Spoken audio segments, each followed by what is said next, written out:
You found the coolest place to be, the PlayStation collecting nerds, and come on, won't you stay with me? Welcome to the show. Gather round the boys and girls, collectors from around the world. They'll show the people what they need to know. Welcome to the show. Gonna talk to guests, only got the best. Gonna put their knowledge to the test. Gonna laugh at memes, gonna listen dreams, gonna show you things you've never seen. Gonna sing the song to the break of dawn. Gonna run this party all night long. So come on everybody, let me see you dance. Get yourself ready for one more chance. You found the coolest place to be, the PlayStation collecting nerds, and come on, won't you stay with me?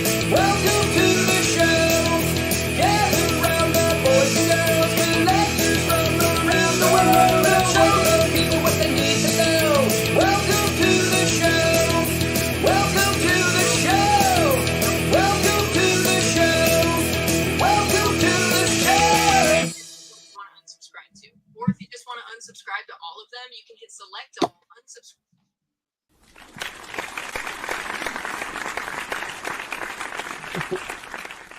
Hey, what's up, everyone? Welcome back to the PlayStation Collectors Podcast. This is season number 3, episode 30. And tonight we welcome Tony from Instacritiq. What's up, Tony? Not from Instacritiq. That's his alter ego. Like if he's my Bruce handle. Wayne, he's also Batman. It's not one of the, it's one of those deals. And yep, not in the same place at the same time as well. Anyway, yeah, I'm glad to be here. First time on a podcast. I primarily focused on Instagram for about a decade, so that's where you'll be able to find me. Thanks for joining us, man. You got an awesome collection. Yeah. So we're really cool to have you on here. And we're going to be chatting to you guys.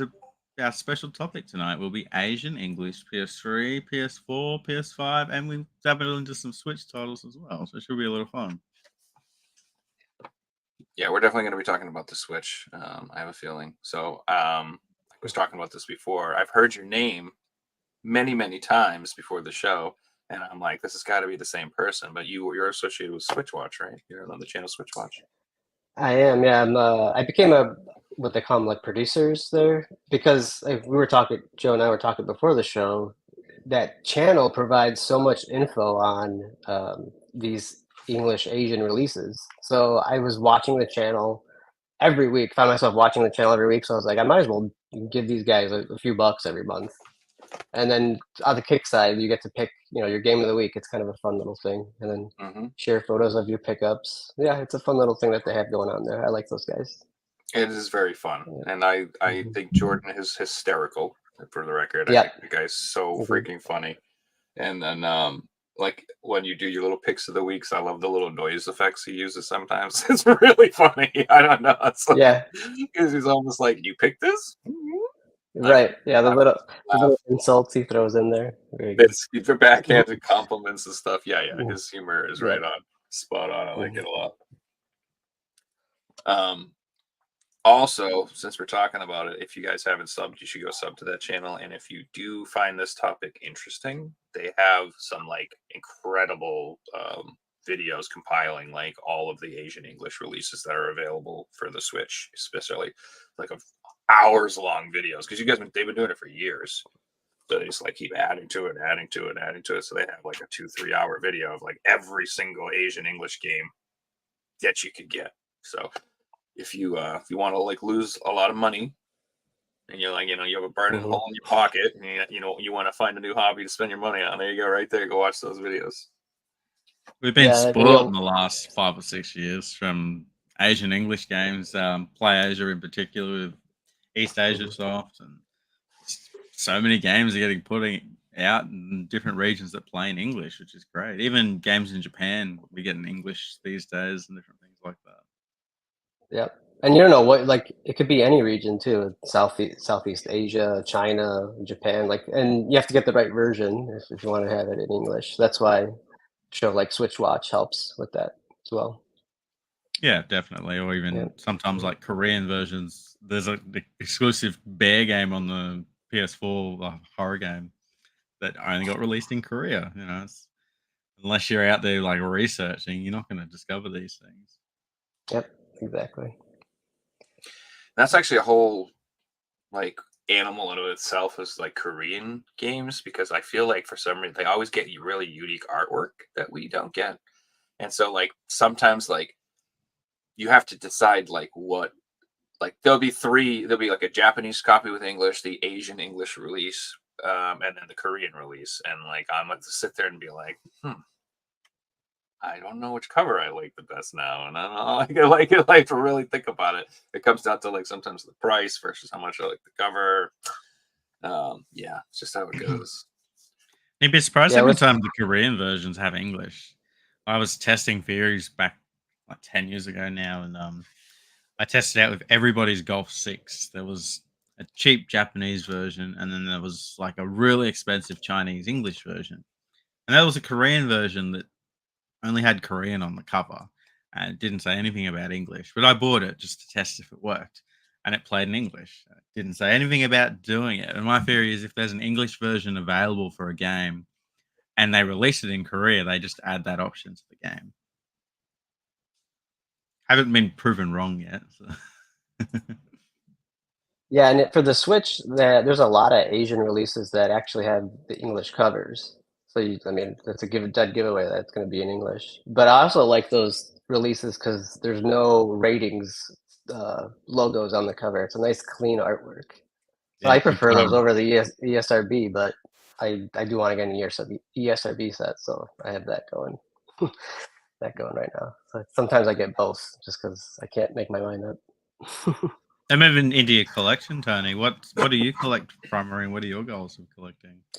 Yeah, so the past few years, definitely, I'm trying to go for a complete Switch set, and I go in the following order: full ESRB, and if it wasn't released in North America, but it has like those like Southeast Asia English covers from Korea, I want to get those copies because sometimes like Bandai Namco are notorious for doing this. They'll release a exclusive to the UK. There'll be a PEGI release, and then there'll be this Asia release that has no ratings board on it, and I prefer those. I go after those number two. That's Then fair. I go after any. Yep. Then I'll go to the PEGIs that are exclusive to Europe, and then the Japanese English and Chinese English games. So anything that plays in English, I want to have in the Switch collection, essentially. Nice one. So I think I'm at like 1,800 right now, which is pretty sick. But yeah, and that's not even. There's still a ton more that I need. that I have to, At this point, especially it's early probably on. going to creep into like the 3,000s because there's just so many releases. It's awesome. Yeah, and I'm not doing myself any favors by saying I want to get the Japanese English games too, on top of the ESRB. Of course, the game I refuse to even look for is Final Fantasy. Pick the Pixel collection. I'm not like I don't even know how many they printed those in the ESRB. I just picked up the Asian version. Mm-hmm. I think I'm you're not better gonna off look for that. collecting a full set and just waiting for a possible reprint one day because it's Square Enix. Yeah. They reprint everything. Yep, exactly. I learned my lesson on I think it was Lost Sphere when it first came out. And, like Yep. people, it sold out right away, and then eBay was all over the place. So I jumped on like an eBay copy for I don't know like $70 or something, and then sure enough there was a reprint the following month or something. Thought they were gonna do the same thing with Final Fantasy, but they didn't. I was very surprised. I don't know. At Square least they Enix haven't is yet. odd. It's such a Yeah. weird what they did from them too because they're like, they reprint all their games. They still have PS1 games you can buy brand new. That's true. Well, I have a theory that have you heard that Rebirth sales are not doing so well? Like it sold half as many copies. I think it's just a bunch of pissed off people who didn't get the Pixel Remastered collection, you jerks. So give us the game, or we're not buying it. You see, we're negotiating. We're having a standoff here. Seriously, I'd like to own that on PS4, but yeah, I'm not paying for that. I find today, especially with PS4 and Switch collecting, if a game becomes expensive, all these reprint companies are aware of that. And they'll be like, oh, this game suddenly double market value. Let's do what we can to get 10,000 copies. And it's happening. Like all the expensive PS4 games are like Godzilla because of licensing issues or other ones that they can't do are getting reprinted. And same for the Switch. And look at Attack on Titan 2 Last Burst. Like that was the $300 game that got reprinted like 5 times. Yeah, and that's Video Game Plus. Like, I don't know if it's a blessing or a curse at the same time. Because I didn't like that game is a perfect prime example. I didn't have that one, but with the reprint, I was able to get it. Yeah, and then you're Yeah. not after the first edition. It's the same game, right? It's the same game, yeah, yeah.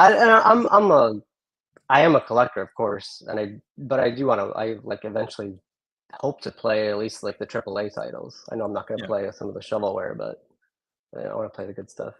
I like to think reprints are a good thing for the community. I mean, if you buy a game on eBay and then it gets reprinted, you're not going to be happy. But the idea is it gets the average person to be able to play these games and buy them. You know, you don't have to spend $300 to get the game everyone's talking about. You can spend $100 because it just got reprinted. And I think that's a good thing. And I've had instances where expensive games I own got reprinted, but I'm still on the fence that it's a good thing for the community. Yeah, and I did notice like what is it, Siberia on the PS3? The original has a different publisher, so you could tell like the reprint from the original, and I think the original is still worth more. Yeah, Um, it's worth slightly more. Nothing compared to what it was though. Same with Painkiller. But like yeah, the main issue is people who didn't own it just all bought the reprint. So all mhm. those people that were lining up wanting to buy this copy aren't there anymore. And you know, you need to find this new market of do you then go and grade your games and try and sell it as a really high grade first print to a an investor, not really a collector. It definitely makes it a lot harder to sell those games if you bought them for that reason. Yeah, definitely. Luckily, both of those games I found in the wild. I don't think I paid more than 20-30 bucks for each of those. I think it's a good sign that if you are someone who buys games, as an investment, you should just get out of it. You should just get out of it now, all of you, as soon as Yeah, possible. It's a terrible investment. It's a terrible idea. Just sell all your games. Stupid. Move I into know, something seriously. else. Yeah, just come on. Just yeah, Buy like I heard. Bitcoin or something. I Leave the heard, game I alone. heard Stanley Cups are really cool. You like them cups? Yeah, something like that. Maybe I don't know. Beanie Babies coming back. Maybe like Furbies can come back. I must buy some Furbies or Funko Pops. Maybe get into those. Huh? oh gosh. No, I'm sorry. I just I don't know. I don't like that games are like treated like gold doubloons from the 30s or something. Like it's like it's like stamps from the 20s now. People are like, "Ooh, you got this one." Like I don't know. I get it, but I just don't like it. Still, it's like We all would have it's been still a lot. collecting in the day where games weren't an investment. And when I was buying games, it was these are video games that are worth nothing. I But I still just don't. paid a I bit of still don't money look at for it. them as an investment. Because I mean it is like and it has been financially for me. But if you want to invest, this isn't what you should be doing. It's not. Mm. You should be investing in real estate or the stock market or bonds, or you should really learn how to invest. Like stop playing around and making my damn video games too expensive. It's not like yeah, I get it. It's like the problem. Pokemon cards is the same fish. There's people out there who Yeah. invest so much money in Pokemon cards, but guess what? When everyone's doing it, you're not going to be making money. The people that made money are the people who did it in the first place when it It's wasn't an very true. investment. And then they sold it to the people who wanted to invest. And that's just this big cycle. Yeah, If no, I you're in the agree. You video game can't. business, that's fine. But I'm just saying, if you're like somebody who's like just buying up every copy of every rare game and sitting on it, and like you're like 30 years from now, I'm gonna make $10. Okay, dude, just sell Yeah, it. Come on, let's go. I don't know, but yeah. Get it in somebody else's hands. Switch and PS4, I guess it is an investment now for sure because it is gonna like as crazy as you might think. The Switch and PS4 is the cheapest it's ever gonna be right now. Like Switch is going to be absurd down the line. It is going to those games are going to be so expensive. Like some of them are already like crazy and Hmm. like I've said this a million times on the podcast. Switch collectors and Nintendo collectors are the most passionate collectors, way more so than PlayStation people. Like I've seen more people going for a Switch full set than a PS4 full set for sure. Let's put it that way. I know a couple people who are going for a PS4 set, but I've seen several people who are doing the Switch thing. I've seen people online doing it too.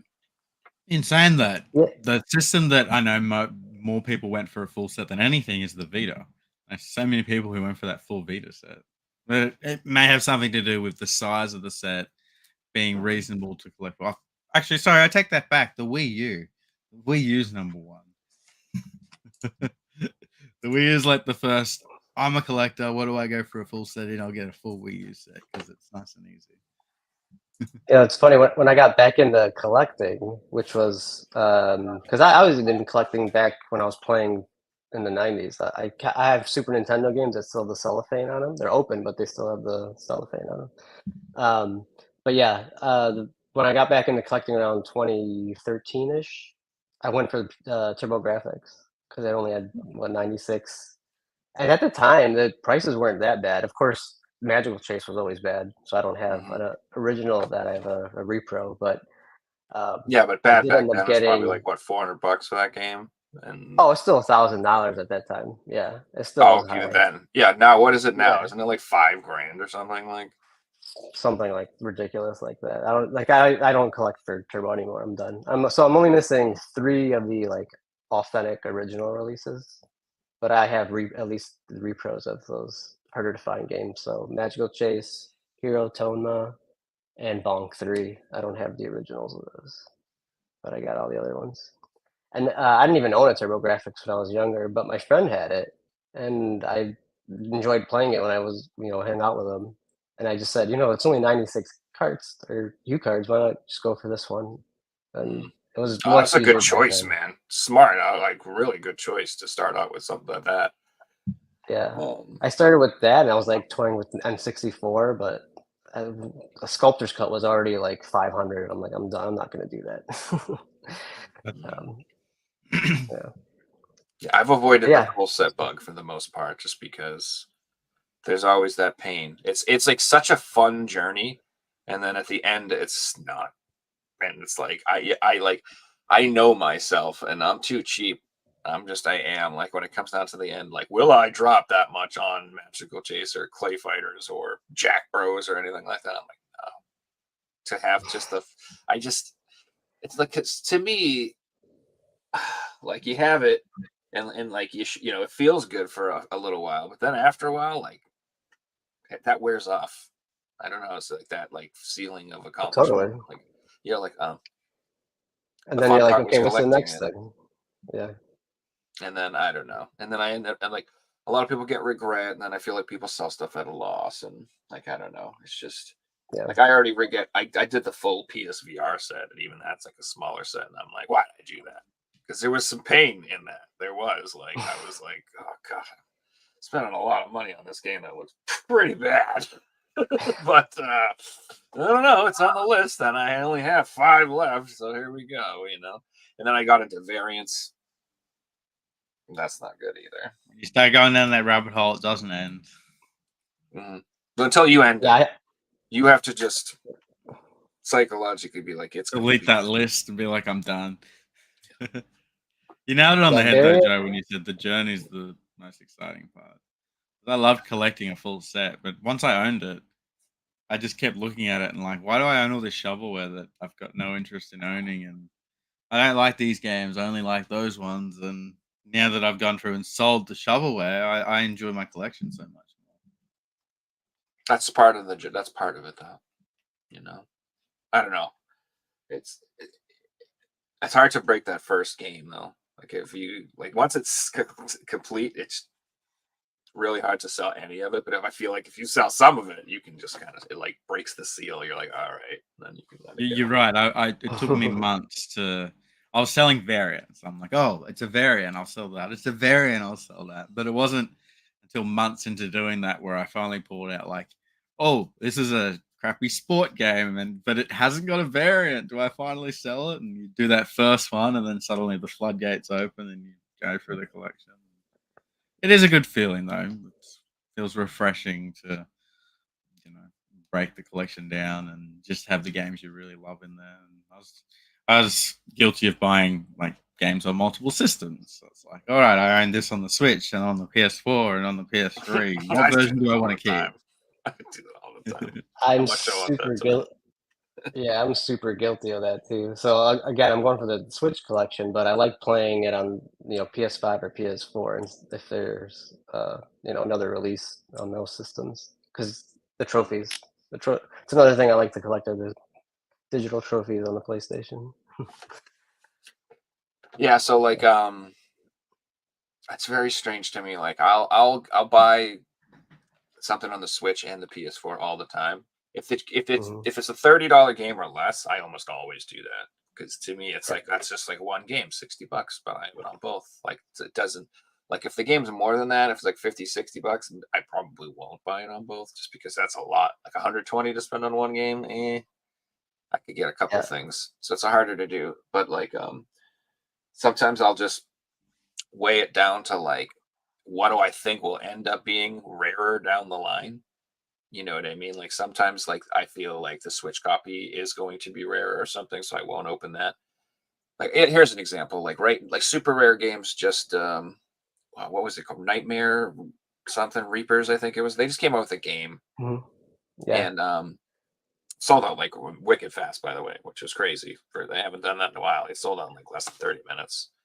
And then Limited Run has like an open pre-order for the same game on PS4 and PS5. So the Switch copy that sold out in 30 minutes, like I feel like that one's gonna be way rarer down the line than the open pre-order PS4, PS5 copy from Limited Run. So like I want both, but I'm not going to open that Switch copy. Like that in my mind, like Yeah. that's the way sometimes I gauge it is like I'm like, which one of these will be harder to find? So if like every like say like so there'll be a game that will get like a retail release in the West and it'll get an ESRB version and then but the PS4 version only got an Asian English release, for example, like something like that. I'll keep that one sealed. Like I think World of Horrors, that's a good example. That came out on the PS4 in Japan with English, but nowhere else did it come out on the PS4. And I think we got World of Horrors, and I think we got an ESRB release of that. I'm not sure on the Switch. Anyway, I get confused and I have to look stuff up in my head. I don't know about you, but I keep trying to keep track of all that stuff all the time. Like, which version has English from where? Blah, blah, blah, blah, blah, blah. So, Yeah. Going back to our topic of Asian English games, going to the origins of these things, I'll just mention PlayStation. We didn't really have this wasn't an option for the PS1, PS2 because they're all region locked. It wasn't until like the PSP, PS3, the Vita that we actually started getting titles that you can import from other regions and play them on your system. And then Eastsoft Asia started pumping out their low releases for the Vita and the PS4 and later on the Switch. And yeah, it's turned into and after the PS4, there's more than 100 Asian English exclusives, and I'm sure the Switch is very similar, right, Tony? Oh, definitely. Yeah. There's stuff that's only released in Japan, stuff only released in China, only recent released in the UK. That's why that Switch Watch show is so beneficial. It helps you find the one release that has English on it, so you could snag that one. Yeah. it's also really helpful too because there's a lot of shenanigans where stuff will get English pulled from it. And like Jordan Yeah. does a Oh, good yeah. job of announcing that as soon as possible. Like he saved me some pre-orders that I wouldn't have known. I would have just got it and I'd be like, what the heck? I swear to God, this thing said English. What the heck? So it's really helpful for the community too. And like Yeah. a point that he makes too, which I don't think a lot of people understand, is that like if you're outside of the United States, like sometimes getting the ESRB release or the English release from the West is really expensive for people. Like really, really expensive. Like I don't think people understand. They have to pay for the game and then the shipping and the import tax and then the fees and blah blah. Sometimes just getting it to the place is as much as the game. So it's not every game purchase is a big deal because it's like $100 to get a game shipped to you. So like that kind of stinks when English gets taken out of Asian releases or Japanese releases, because like you could get those for half the price of the cart, and then the shipping's half the price too. I feel bad for people who are forced to have to buy them from the West, because English gets removed because some company's getting the English, and so that gets it taken out from somewhere else. There's no PAL version. It's like, I want this game. Yeah. You said $100. Like, it can even be more sometimes when you add in the currency exchange, because the US dollar is usually pretty strong and things like that. Mhm. So I want to buy a brand new game from the States. So you're literally looking at like close to 150 Australian dollars to get it, which just is absurd. Unless you go down the road of, hey Joe, can I borrow your address and send you 20 games, and then once I got a big box, you send them over to me. You're spending a fortune, and it's just not worth it. Yeah. I see people talking about how they have to pay VAT and stuff like that on top of, and being in the US, we don't have that. I don't get to experience that, luckily. Yeah, I'm not Right. even someone who has to suffer from it. Like, I can get stuff Yeah. from all these companies relatively cheaply shipped to me.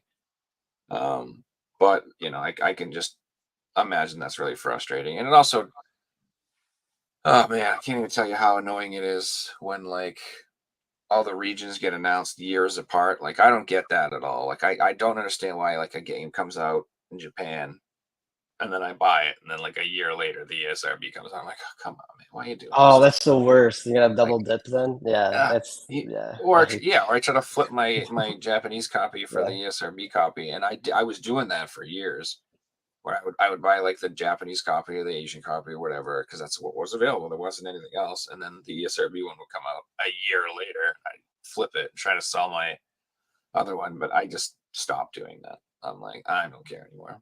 Like Limited Run is notorious for that. yeah, and Releasing Japanese games in English and yeah, a so year much after the later. fact. Yeah, yeah. Not only a And year we have after the the other fact, but thing then that you they gotta do. wait a year. So it's like 2 Yeah. years because you gotta wait a year to get your copy from Limited Run. Well, it has the other effect too, where Limited Run will release a game, and it'll be $40, $50, blah blah blah, plus shipping, plus all their tax, and then it suddenly gets a PAL or a North American retail release, and it's like a Yeah, $20 game, and it's on clearance for like $5. It's like, that why do I that's have true. this Vice versa. $40 version when I can pick it up for $5?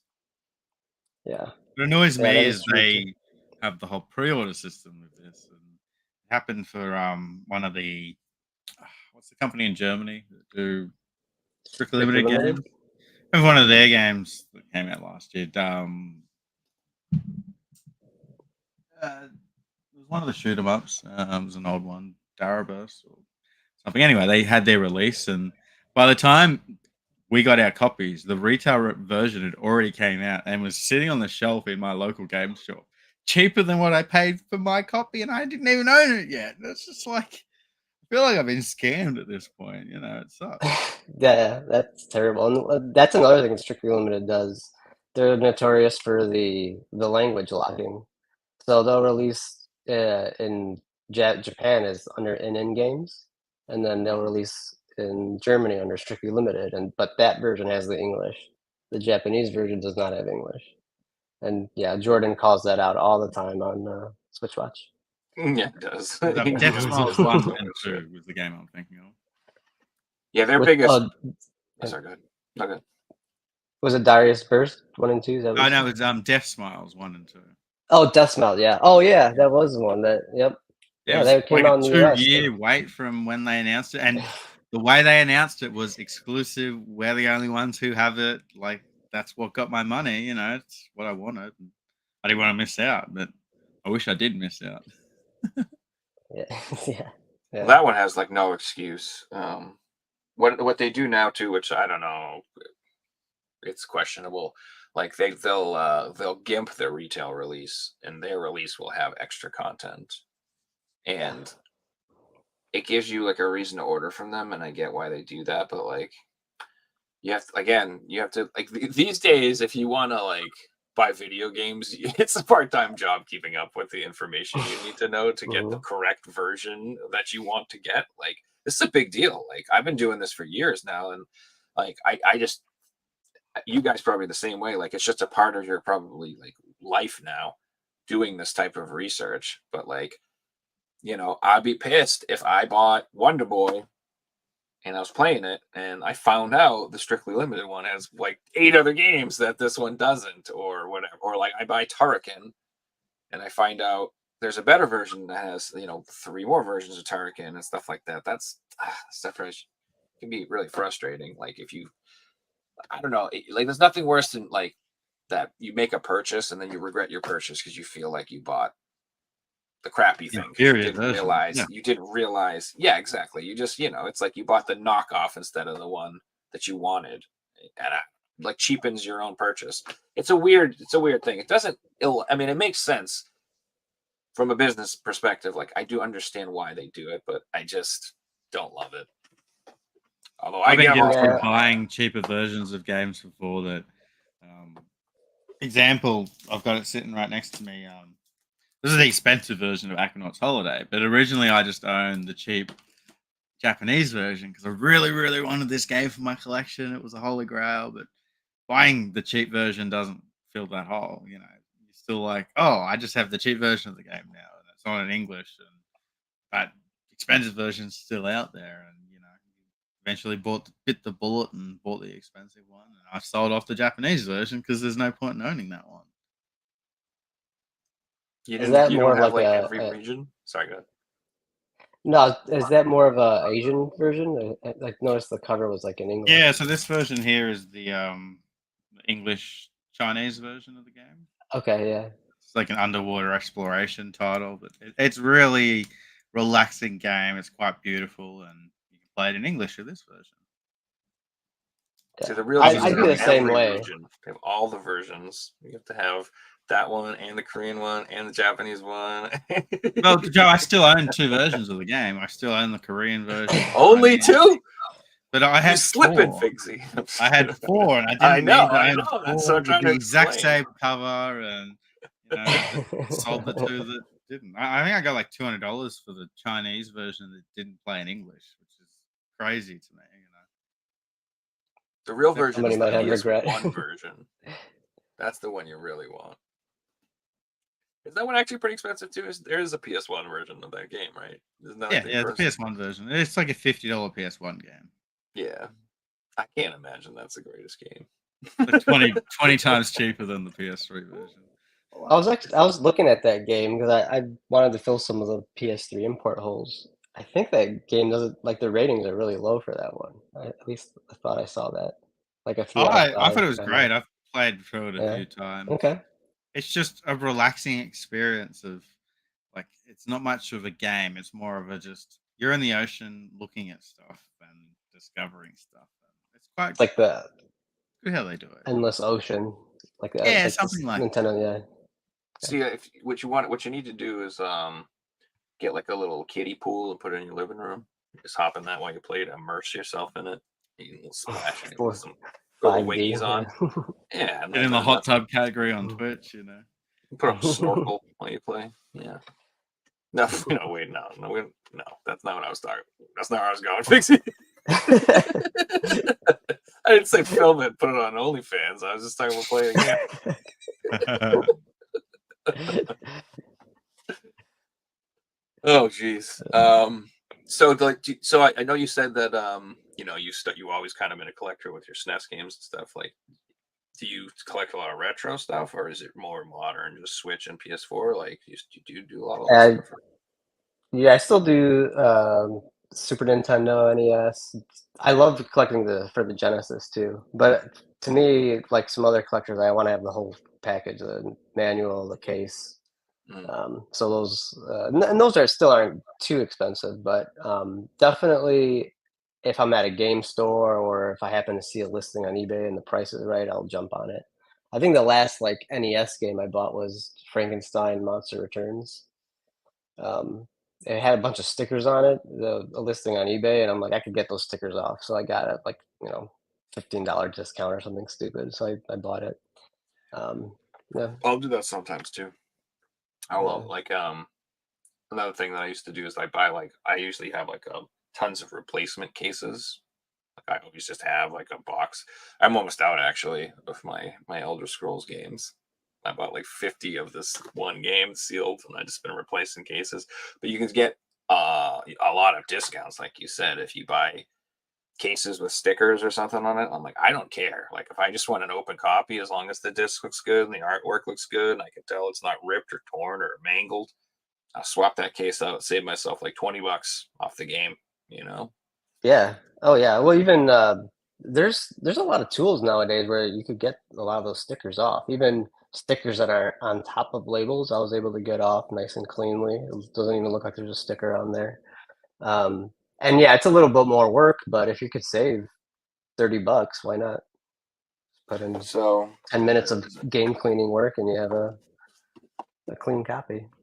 I'm still a little traumatized because I tried to get this sticker off my Afro Samurai, and I tore that on the spine there.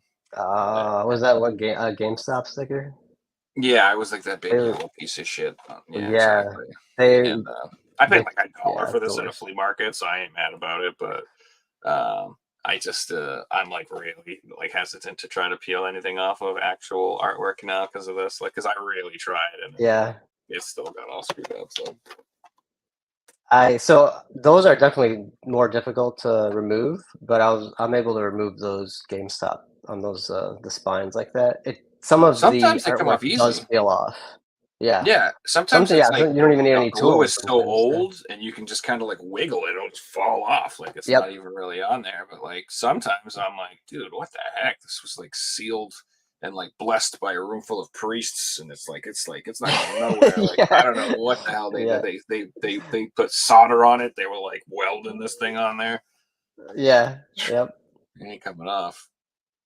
But Yeah. No, I've done some damage to some games trying to get stickers off, but that's another thing I have, I guess. I like to have nice, clean games. I don't want to have stickers all over them. The ones that you can do real damage is when you get an old game, not new games, but it has to have a sticker that's been on there for say 10 years, and it's on the disc. And when you peel the sticker off, it peels the data label off. I've been in a GameStop Yeah. before. I've walked to the counter, and it was EB Games, so they got to pull the disc out later. And I'm like, "Oh, that disc has got a sticker on it." And the employee's like, "Don't worry, I'll get it off." Peels the data later off the disc. I'm like, "I'm not gonna buy that anymore." You just peeled all the data off. Yeah. Yeah. No, I haven't tried taking stickers off discs just for that reason. Those are not a fair game. I leave those on. Awful. Yeah. It's like when they put the sticker on the artwork. It's like, oh, you can. I found if you have a game that's left in like humidity for a long time, this is going to sound counterproductive, but the glue can actually dry, and then all you've got to do is like straighten out the game, and the sticker will just fall off. Yeah, that's what I was saying earlier. Sometimes it will just come off Mhm. like it's like all dried out, like an old dried up Band-Aid or something. The downside to that is the game's left with like this yellow mark from the sticker glue that's never going to come off. And it's like, Yeah, and you can Yeah. usually see like if you like shimmer it in the light, you can see where the sticker was and stuff. You know, I've had games that are expensive and they've got little like sticker residue, and every time I look at my wall, I'm like, no, and I've sold them, rebought them. Yeah. Oh, I was showing them while you were gone. Like Upgrade. I see this. I have to replace this. I keep saying, you see like that Twitter right there. I see that like in the other room when I'm sleeping. I can see that thing on the shelf. Yeah, I think that game. If I had something like that, I'd go in the back section where you can't see it. That would drive me crazy. This is a topic that we don't usually talk about, but condition is a big thing with collectors. I know when I first started collecting and today, my rules on condition are completely different. Every single game I own is 100% complete. There's no scratches on the disc. I have a disc cleaning machine so I can clean it myself. But I have rules that the artwork's all perfect. There's no imperfections. I went through and I'm like, all right, there's 4 or 5 games without manuals. I'm just selling them all. If I want a complete version, I'll buy a complete copy. But, I'm not into collecting incomplete stuff or damaged stuff or anything that's like below an 8 out of 10. It's not in my collection. Plenty of people out there that are happy with that stuff, and I'm grateful for those people because they're buying it. But not for me. I like my collection to be perfect. What's the oldest like collection that you have? Is it PS2 or PlayStation 1, Game Boy. PS1? PlayStation 1. Oh, Game Boy. Yeah, those are hard to find, complete, and expensive. And when it's a Game Boy, it's just Pokemon games. 'Cause I've limited myself Oh, to that. got it. But I think you Yeah. made up a good point, Tony. It's that like when you're collecting some of the older stuff, it's just getting it complete becomes really unreasonable, like really unreasonable. Old Game Boy, carts, finding the boxes, it's just insane with the manuals and everything. Like you're talking like a 20 times price difference, maybe sometimes some situations. You're talking about a $50 game to a $500 game 10 times, maybe. it's like, Oh yeah. so I don't know. Like I feel like most people, when they're collecting like the old cart stuff, there's like a whole group of people that are totally fine with loose cart stuff. But once you get into the disc world, this doesn't seem to be the case. Like I don't know a lot of loose disc collectors. I know people that have some loose discs for one reason or another, which I have some loose discs just because, like I said, you just end up with them. Sometimes you buy lots of games and you open up the case and that ain't even the game that's in there. You just end up with I have like 3 copies of Soul Calibur on PS2 just because I ended up with them. I don't know.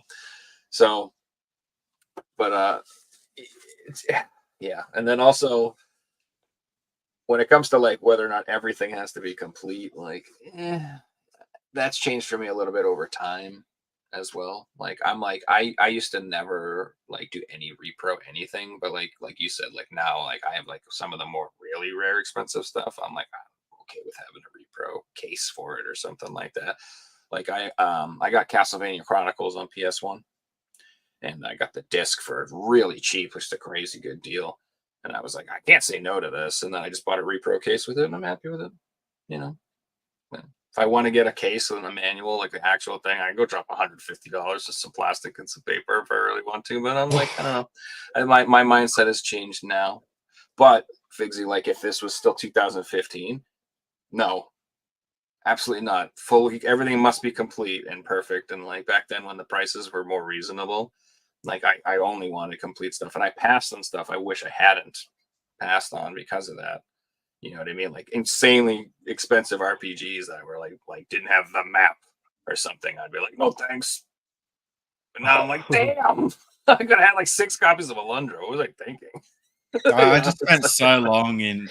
I called it upgrading my collection because I had a list of games I wanted, and then I had a list of all right, these games need to be upgraded, and I finished that list of every manual, every game that like the spine isn't perfect or it's ripped here. Or I just upgraded them all, and at the end it cost me more to do that than if I just bought them complete in the first place. So with that attitude today, if I get games that aren't like that, I instantly sell them. I don't even put them in the collection, even if it's a game that I really want. Like it's just a loose card or it's missing the manual. Sorry, then that's not for me. And I'm happy with that. I've got thousands of games. If I need one, then I can sell other stuff off to buy that one. That's how I see it. No, that's Yeah. fair. Yeah, so Yeah, with me, the retro, like NES, Super Nintendo, N64, I'm okay doing card only, even Game Boy too. Genesis now though, I want to have the case, the clamshell with the manual. Those things just look so sweet. To me, those are the best looking Ever. games that you can Yeah, have. I agree. Yeah, I think yeah. the Genesis and the Sega Master System cases were the best ever made, ever. Then the Sega CD cases. Good God, what the hell, man? Yeah, The worst. downhill from there. Yeah. The worst. You see some cool They went stuff from that like the people do with, indestructible cases to just the like you look at them and they shatter. Like I like seeing And they take up so much N64 room, collections too. where people print labels out, and that's the box for them because they're not going for a box set. It can look really good, but I didn't get into that Yeah, system for the reason that the box versions are all way too expensive, and I wasn't appealed to just collect loose cards. yeah. For N64, I'll pull one in a minute. I get those sticker labels, but I also get the cartridge protector. So I place the sticker on the cartridge protector, and that becomes its case, if you will. That's cool. And that's primarily like for the retro stuff. I don't want to have. I mean, I would love to have the box and manual, but it just takes up so much more room, and it's hard to. It's expensive, so I just have loose carts that are on display, even though I And have some of the complete in box. and it can look absolutely fantastic. Like we've all seen that famous photo on the internet of the full NES and SNES collection. And it's just every loose cart on a wall, and it looks amazing. It, to the average person, it's fantastic. But we're all collectors, and everyone's collects to their own tastes and has what they like and what they don't like. I know people out there going for a full N64 box set, and I've sent them links of, hey, this person's selling their collection. They're like, they're just loose carts. I don't want anything. I'm not interested in that. That's what they collect, so that's fair. Yeah. Well, thank goodness there's collectors that have like to collect whatever they like to collect for, whether it's complete in box or loose. Yeah, And then Yeah, there's the I average don't mind person out loose there that cards. just wants to play games that are like, I'm Yeah, so grateful people don't care for these loose discs because they're really cheap and I can buy as many as I right. want and play all these games. Yeah, I lived in San Diego for about 5 years, and I did swap meets pretty much every weekend. I got so many loose discs that I flipped um, at those swap meets, and half the time they were like super scratched, but I was able to like buff them out. But yeah, the loose discs were a lot easier to find, just like anything, I guess. But yeah, people bought them right away. Like they sold just as fast as complete games when I Yeah, would try to 100%. There's a flip them. market for cheap video games. And there's a big Yeah. market on eBay for people that just want cheap games. The average mum or dad Hmm. who's buying a game for their kid, they see a $40 complete version or a $10 disc. It's a no-brainer on what they're going to buy. Yeah. I mean, God bless them too. Like if that's what they want to do. Like if so, I have a Poly Mega, and I basically rips all the Saturn and PlayStation games to it. So, like, I don't really collect for those systems anymore because I don't know what's the point. And plus, I have pretty much everything that I want for those systems. And actually, Saturn, I have a few games that I think I'm just gonna let go because I never really had that system growing up. Hmm. So I don't have any attachment to it. So I might just get rid of whatever physicals I do have of Saturn. It's a tough Make my own. library, man. I like emulation and stuff like that. I've gone through the Sega CD and the Saturn library a lot. It's really not that many games that I would play on a regular basis. And even the ones in the library that are good, like there are a lot of Sega CD especially too. It's a lot of like FMV games and stuff. And while I do like those, and I do like to play those, it's pretty rare that I'm like, let's fire up Sherlock Holmes on the old Sega CD, boys. It just doesn't. You know what I mean? So like the actual percentages of the library that you're going to pull off the shelf and revisit on a regular basis, it's pretty small. It's a couple action games, some shmups. That's about it. Maybe Especially an if you're into RPG or things like two. RPGs that can take 100 hours for one game. It's like you've got 200 RPGs, but it took you 100 hours to play one. How many are you actually going to play? Exactly. In those systems, there's Yeah. not that many RPGs. Not really. Not on the Saturn that I can think of. There's a few, but if the SNES and the Genesis crush it, in my opinion. So PS1. Yeah. PS1. I of like course. this comment that Mario just said because this is something I would do. Mario said, I just bought the Final Fantasy 16 loose disc when it came out, knowing I'd sell it later and buy the complete gold Game of the Year Yep. edition with DLC Smart. years later. And that's really smart because he gets to play the game for free, basically, which is really cool. I like that. That's smart. Yeah. I'm That's not another just thing like that. Atari fanboy. I'm not just in the Sega CD. I'm just saying the overall library isn't that long. Let me put them on my Steam Deck. I have like 40 games in the Sega CD folder and 600 in the PS1 folder. Let's put it that way. And I play those PS1 games. You know what I mean? Not all of them, but most of them. So I don't know. Just saying. Compared to Yeah, other and I'm sure in systems. 2 years' time or 3 years' time, the base version of Final Fantasy 16 will be a $5 game. You can go and pick up Final Fantasy 15 today for $5. But if you want the Game of the Year edition of all the DLC, it's not $5. You know, you got to pay up for that version. Yeah, I've been meaning to pick that up actually, the Royal Edition for 15. I don't have that yet. I need to grab that. And I want to Yeah, go straight when to they some come out with those like Curating. when they Yeah. come out with those complete editions, it's hard. Sometimes it's hard to tell if the DLC is on the cart or if it's a card inside the case. So yeah, I would love to just if it's fully complete, then I definitely want to pick it up. But it's hard to tell sometimes. Like I Yeah, think I you, just bought you Horizon, the new Horizon game, and I think the DLC is on a card. It's not on the disc. So I was like, well, that was stupid. I don't know why I bought this. I have two versions of the same thing. yeah, that pisses me off is when you buy an upgraded version, you think you're getting a better physical copy and you're getting the same one you already own with the code or something. That's so Yep. irritating. Look at the Elden Ring Collector's Edition that's coming out for the DLC. The Collector's Edition includes this massive statue. It's like a $400 Collector's Edition. And you get a download code for the DLC. Like, I'm not trying to buy that. I want a complete edition on the disc that I can put in and play with the DLC. But that's not coming out, then I'll still buy it, but I'll just buy it digitally because I already own the game and I'll do the cheapest option. So I just want to vent for a second. So sometimes, like they put, like if a game requires a download, they'll put something on the cover that says download required or something like that or whatever. So I bought this game and I looked at all the advertisements for this game on every website that you can buy it from, and all of them have removed this from the cover. But this fucking game, if you look right there, right above the teen, Oh, so little small. box that says internet required. And guess what? This isn't on any of the fucking ads when you buy this game on any of the stores. On Amazon, that's not there. On Best Buy, that's not there. On Targets, that's not there. They hide this when they sell it to you now. They remove that from the label. And then when you get it now, it's like, surprise, sucker, we got you, bitch, tricked you again. Like, I'm so pissed that I bought this game. Like, so normally I would just return it out of spite, but I do want to play it. I want to play this game. So I'm just going to open it and play it, and I'm going to sell it. Just like, that's what I'm going to do. I'm just going to play it, get my money back, and get rid of it. Because, God damn it, that is so.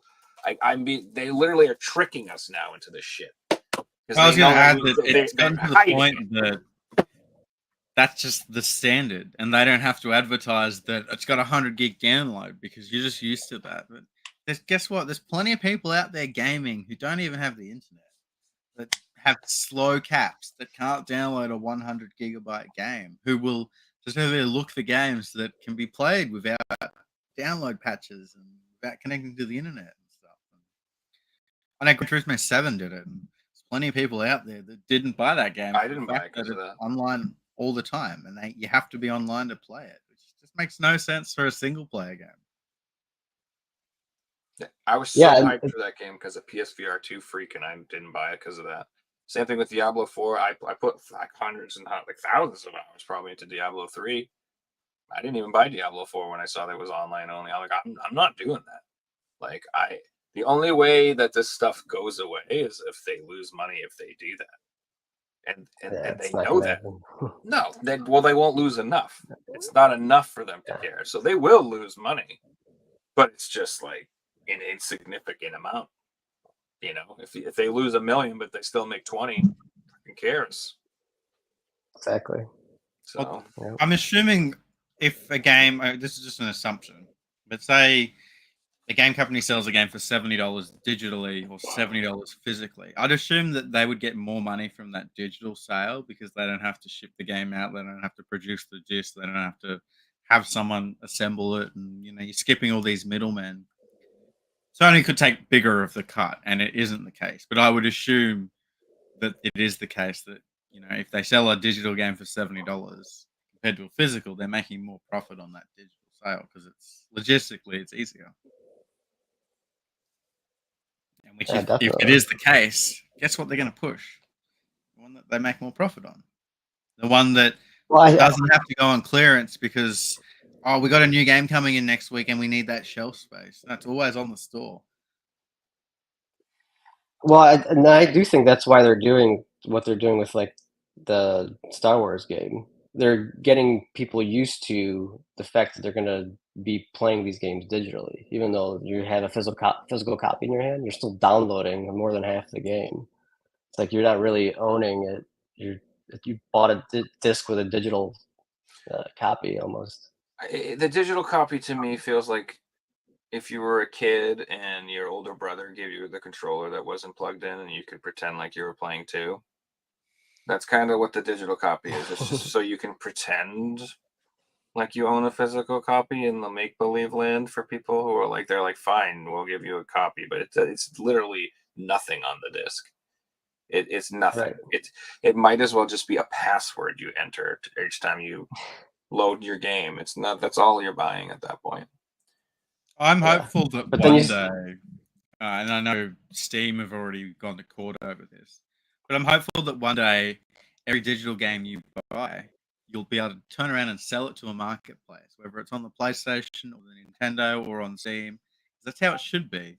And currently, the EU laws say that you can't do that. So that Steam's currently fighting the EU, and it sounds like our Steam games are going to be able to be sold in the European Union, which will just kick off for the rest of the world. But I'd love to see it on Xbox and PlayStation and Nintendo. And if it happens, I'd be selling all my digital games on there that I bought over the years because I don't want a digital collection.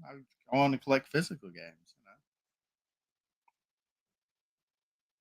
Yeah, that I didn't hear about that because I'm not a PC gamer at all. But that's interesting that they're allowing that, or they even want to go down that route where they're letting people sell their digital license for those games. That's interesting. I Because I mean, mean, If you buy skins on mm, Steam, you can sell them. Like Steam have a marketplace for skins and cosmetic items, so it makes sense to also have the marketplace for the games. yeah, that's cool. I think Steam's doing the right thing there, letting the consumer actually get some value for what they're buying if they want to oh, sell it later on. it's a no-brainer for Steam because they'll just be like, we just want 1%. 1% of each sale.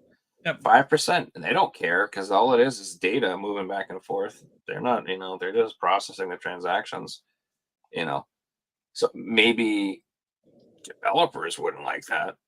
I'm sure that they don't like that. Like it's the same thing. Like, so that's a huge problem with the business model of the gaming industry is like they're constantly in competition with themselves because like you could just play the same games you have or rebuy old games instead of buying new games. Like there's, in their minds, they want it like they would love games to not be owned and have an expiration date so that you just have to continuously purchase whatever the newest thing is because that's what they want. They want you constantly purchasing the new thing. That if you stop purchasing the new thing, they go away. Even if you love them and they've made the things you love for 20 years, as soon as you bought purchasing the new thing, they go away. They're screwed. So it's like a problem that so many people are into the retro scene for them, and that's why I think like Sony, especially, they're always like, "Oh, you don't want to play those old games. We don't want to. You don't really want to put those on there. You don't want to play old games. Old games they're crap. They're for losers. They're for losers. Play the Fortnite, kids. That's the good game, And but like it's a problem because I don't have to buy. I don't get into my pickups too early, but like I picked up this thing, dude. I'm gonna be playing this for the next 2 months, man. So you come out with 55, 60 million, billion, trillion dollar AAA games, homie. I'll be over here playing Popeye. Like, yeah. So as long as there are options like this, like that's a problem for them. You know what I mean? Like, I don't know what I'm trying to say. Like, if there's too much of the history that people can go in and backlog through, where like they're not required.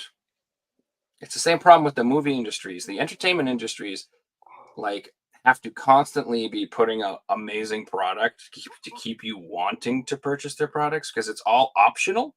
Like nobody has to buy anything. Like it's totally optional. Like nobody needs entertainment. It's not food, it's not shelter, it's not clothing. Right. It's just stuff we want, but we will all be fine if we don't buy it. And so if the quality dips at all, well, now they have a huge problem, because we can just go into the last 20 years of amazing stuff, proven track record stuff. Like there are games like my PS3 collection. I've said this before. Like I played WoW for years, and I missed like almost a whole gaming generation. I didn't play like almost anything on PS3 or the 360.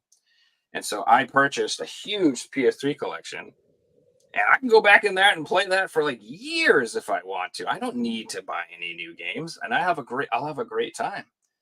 And I don't keep going on this topic, but also like the PS3 and the PS4 games, they look great. They look really good. It's not like when I go back in a place and I'm like, oh, this really feels the retro age. You know, it doesn't. I'm like, nah, this game's sick. Like this feels like a pretty modern game with some crappier frame rates. That's it. It's Right. Going back really to what good. you were talking about on how companies want us to buy that new game. I actually feel today the model for these publishers isn't for us to buy new games. Their new model is for us to subscribe to their game service. Yeah. Has all their games, and we're giving them $15 a month. But the second you unsubscribe, you lose everything. And that Star Wars game is a perfect example. The game seems like a ripoff. That version you have, Joe, doesn't have 3 of the missions in the game. If you want that, you needed the $120 Ultimate Edition, or $15 a month, and you get it part of your Ubisoft subscription. Ubisoft have already come out publicly and said we don't want people owning games anymore. You know, they want to go down this whole Netflix and Apple TV road of, you know, we rent games through this service and blah blah blah, and that feels like that's the future. I think Yeah, Ubisoft when that happens, I think I'm pretty much gonna just keep doing what I'm doing. Like I'm not gonna be getting any of the newer stuff. I'll be playing all these, you know, Switch games and you PS3, will have PS5. like 100 puppy and horse games to play if you're going on a full Switch collection. So you'll be fine. Exactly. You'll There's a lot of vet games that for I'll instance, be raising puppies, horse adventure, castle. There's a ton of horse games. I Yeah, don't get there it. is. There's a ton of riding stables and yeah. Germany love pumping out those games. Goofy games. Tons for the PS4 as well. Yeah. Dude, some of them don't look bad. Yeah. I mean, I'm a pretty open-minded gamer, and like I'll play anything if it's fun. I really don't care what the intent is. Like I played Fae Farm. Not the manliest game I've ever played, but it was really fun. So like I don't care. You know, I got my fairy wings. I look dope. Come at me, bro. I don't know, whatever. That's it. Yeah. I have a theory too though that like this like I feel like the Switch, like I don't know, girls are like really into gaming now more than ever, and I think there's going to be a lot more girl gamers who collect for the Switch than ever. And I do believe that cozy games on the Switch will be worth big. A lot. Those games, all the Stardew Valleys and the Soria Seasons and all that stuff. I think that's going to be worth big. Harvest Moons. I agree with that. Spot on, Joe. Yeah. Absolutely, yeah. They could like, I don't know, like Animal Crossings, all that stuff. Like there'll be a ton of little girls that played that stuff constantly when they were kids that will have that same nostalgic feeling then when they get older. And they'll be like, dude, I need to get my Switch back and play Animal Crossing more than life itself. You know how that feeling is. It's so weird. Like you just have this like, I don't know how it is for you, but like that's how it all started for me. Like I just had this weird compulsion to play Brave Fencer Musashi on the PS1 one day. I was like, dude, remember that game? I love that game. That game was so fun. I would love to play that game again. And then I just started Totally. that game, and then I'm like, man, what other games that I like playing? Man, I love Legacy of Kain. I gotta pick that up. man, I love Resident Evil. I'm gonna pick that. And so pretty much, so it all snowballs. So I think that same thing will happen with female gamers. And I think those games, like, don't sleep on it, is what I'm trying to say. Don't poo-poo. You should collect all that stuff too. I think it'll be worth money. No, That's one of my favorite genres. So it's already in the collection. Hey, would you guys like to play the Figsy quiz? No. I'm just kidding. Yeah, let's do it. Danny, on this podcast, we like to have a little quiz each week. A bit of fun. All right. Let's get into it, guys.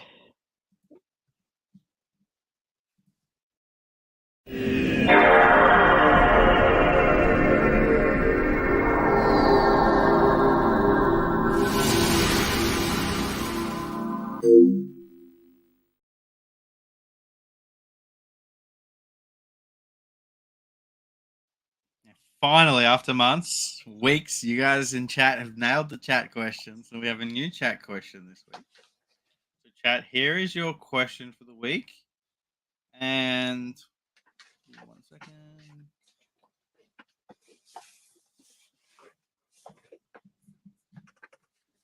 Sorry, I'm just looking for what the actual question is. So I'm not looking for a video game. It's the hardest one yet. You guys have to tell me what. Basically, it's a video game related item. You just have to tell me what it is. That's all I'm going to say. Okay. What? Chat. What is going on right now? You just have to tell me what the 3 question marks are and then what they represent. This is a tough one. Chat questions have been moved up to like hardcore. Is it Atari consoles with their added 2600, 7200? Usually we don't let the guests do the chat question, but I'll give it to Tony. Oh, my bad. Oh my God! Nice job. Look at okay. That was a guess, but it was a pretty. Yeah, Tony's just nailed it in a second. 2600. You're missing the 400. You're missing the 800. You're missing. Well done, Tony. That was good. Well done. Yeah, I didn't know the rules. Sorry about that. No, you're all right. You're all right. All right, well, let's get into our quiz, guys. Oh, it's a shame, chat. We were giving away a Mercedes this week. If you had gotten it right. That's so bad. I think Mario got it as well. Mario said add up the console numbers. He was on the right track. He had the Atari 5200, Xbox 360, and then 64. All right, guys, who would like to go first today? We've got. Weren't you giving away a PS3 Collector's Edition console? Oh, that's a shame, man. You want to go first, Tony, or do you want to hand it over to Joe? Let's go to Joe. I want to get used to what we're doing here. All right, sounds good. And thank you to Sylvan for helping with today's quiz. We got some pretty cool questions. So question number 1, Joe. What console was this advertisement? Was it the PS1, the N64, the Atari 2600, or the OG Xbox? That is just wildly inappropriate, sir. I feel like this is a little too edgy for the 2600. I don't think this would have sold much Pac-Man. This seems not so Nintendo-y, but Nintendo's weird. I'm always wrong about my instincts about what I think is appropriate or inappropriate, though. I feel like this is a PS1 or OG Xbox, but it's about a stick? Screw it. N64. N64 is correct. Yes, because that was completely against my instincts. Yes. That had 90s advertisements screaming all over it. I was like, that's definitely N64. The PS1 and N64 had some wild ads. Even the PS2 did. Yep. I was thinking it was definitely that era, but I'm like, who has a stick, though? It's got to be N64. Yeah, exactly. Tony, this one's for you. All right. Which of these Atari cancelled game consoles is owned by the US National Video Game Museum? Is it the Atari 1300, the 2700, the Atari Cosmos, or the Atari Panva? Panther sounds too much like Jaguar. But I haven't heard any of these other ones. This is a tough one. I'm gonna go with Cosmos. Not the Cosmos. I'll hand it over to Joe for still. Panther. The answer we were looking for was 2700. And this is what it looks Oh like. God. Dude, look at the wireless controllers. Antennas. They got Baller, Yeah, dude. antennas. Alright, Is that the moving on video to game question museum in number 3. Figsy? Is that the video game museum in Dallas or elsewhere? US National Video Game Museum. I'm not entirely sure where that one is. I'll look it up after. Okay. Cool. Alright, Joe, this one's for you. I'm going to show you a promotional poster. You have to tell me what game is it about.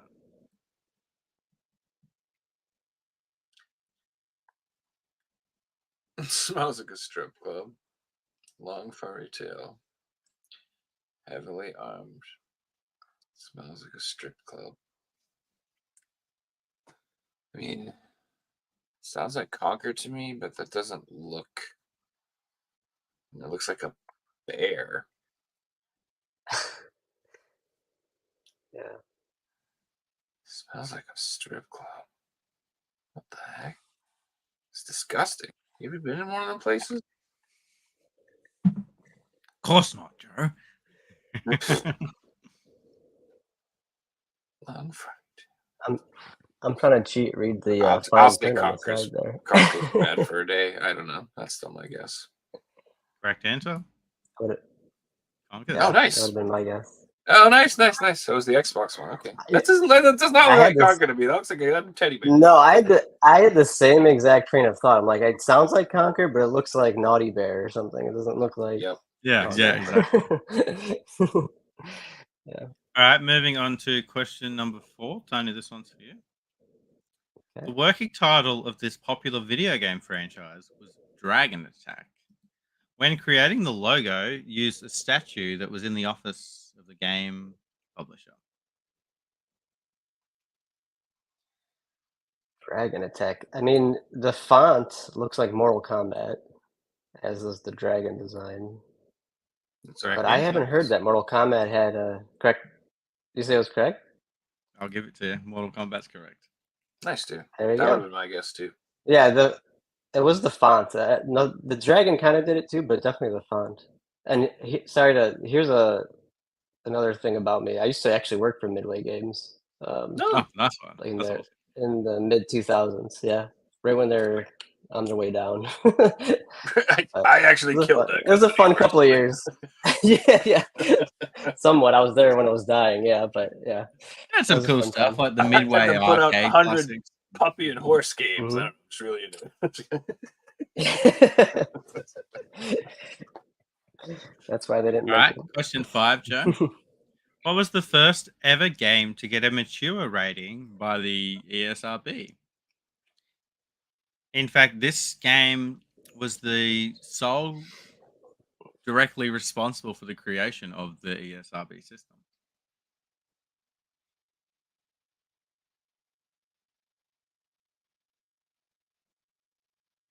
Wolfenstein? No, it's not Wolfenstein. Tony? I think a Atari fanboy has it. I'm not looking Night at Trap. chat during the quiz either. Oh, whoops. But I think it's I would have guessed Night Trap anyway, because I remember those like public hearings that they had in the Senate. Is it Night Trap or Mortal Kombat? It's gotta be one of No, the it two. is Mortal Kombat again. Oh, okay. All right. I know both of those Yeah. games are highlighted. Yeah. Yeah, that makes sense. I'm surprised there wasn't ratings before then. I mean, Wolfenstein should have been rated. Was Wolfenstein before or after Mortal Kombat? Oh, before. Okay. Before. Yeah, I mean, you walk around shooting Nazis all day. I just figured that would be a teen at least. I don't know. I figured All right, Doom moving on would to have pissed question people 6. off maybe before then. Joe, this one's Yeah. for you. Okay. What is the name of the third main character from Grand Theft Auto 5? Oh, this is gonna make me look like shit because I don't know this, and it's probably really easy, and I have no idea.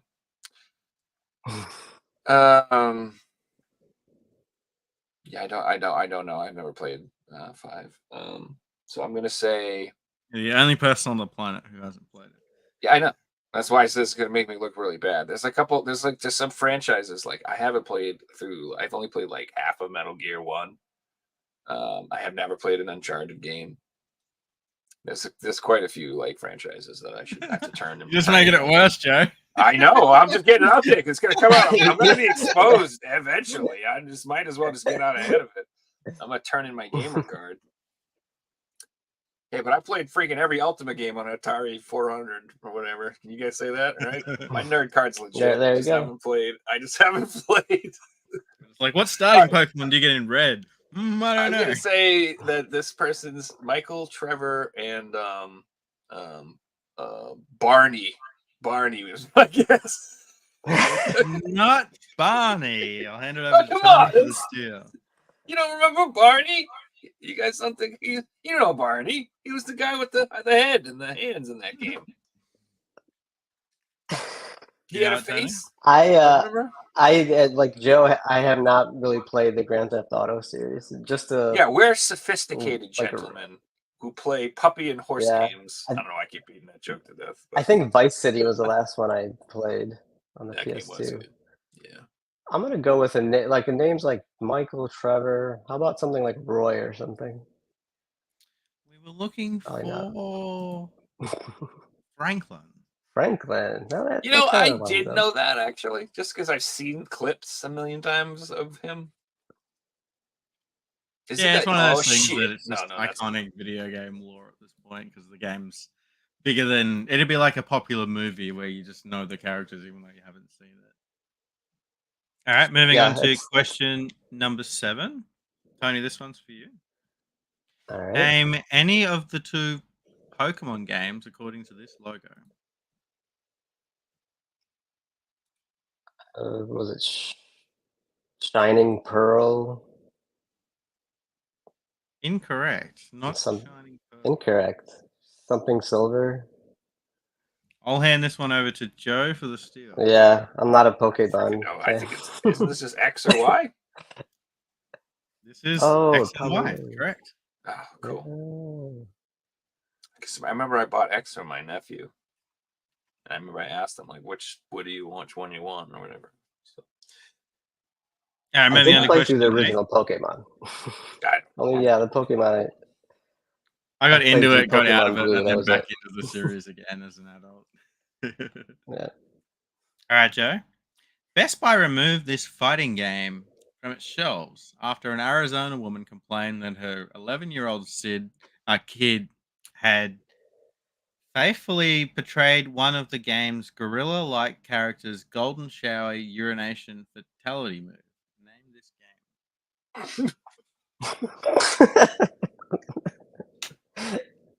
I don't want to know what happens in Arizona.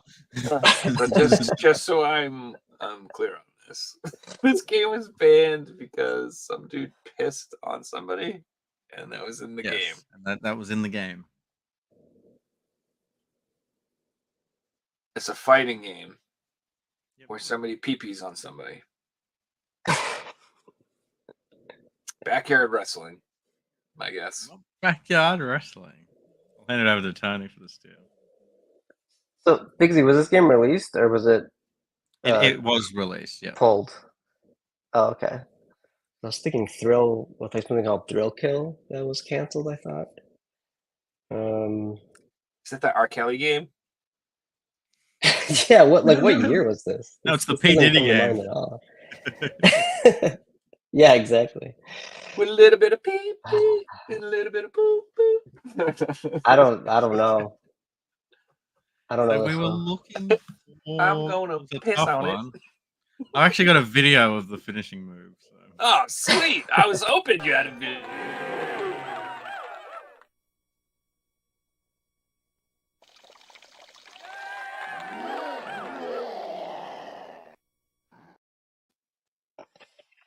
Primal Rage. All right, if someone peed on his brother or something, that's not primal rage's fault. That just stuff happens when you're grown up. Agreements. All right, No. moving on to the final question. Tony, this one's for you. Have we not all peed on someone at some point? No, I'm just kidding. This is America. I'm going to show you a. Am I going to show you? Or is it...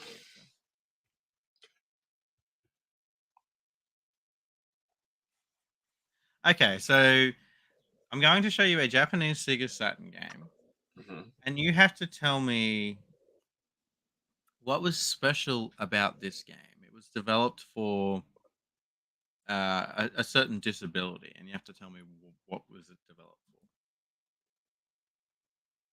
People who can't read Japanese. It's Tony's answer, Joe. Oh, Is it for deaf people? No, it's not for deaf No, people. real sound. Joe? Real sound.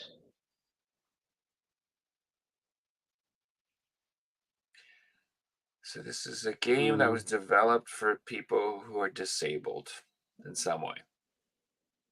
Yeah. Real Okay. sound. All right, well, blind people then.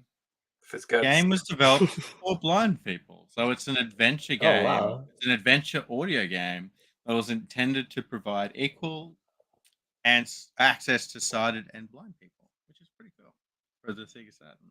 Oh, good. For a second, I thought you were going to tell me you were supposed to guess the shapes of clouds. I'm like, that's a fucked up thing to give blind people. It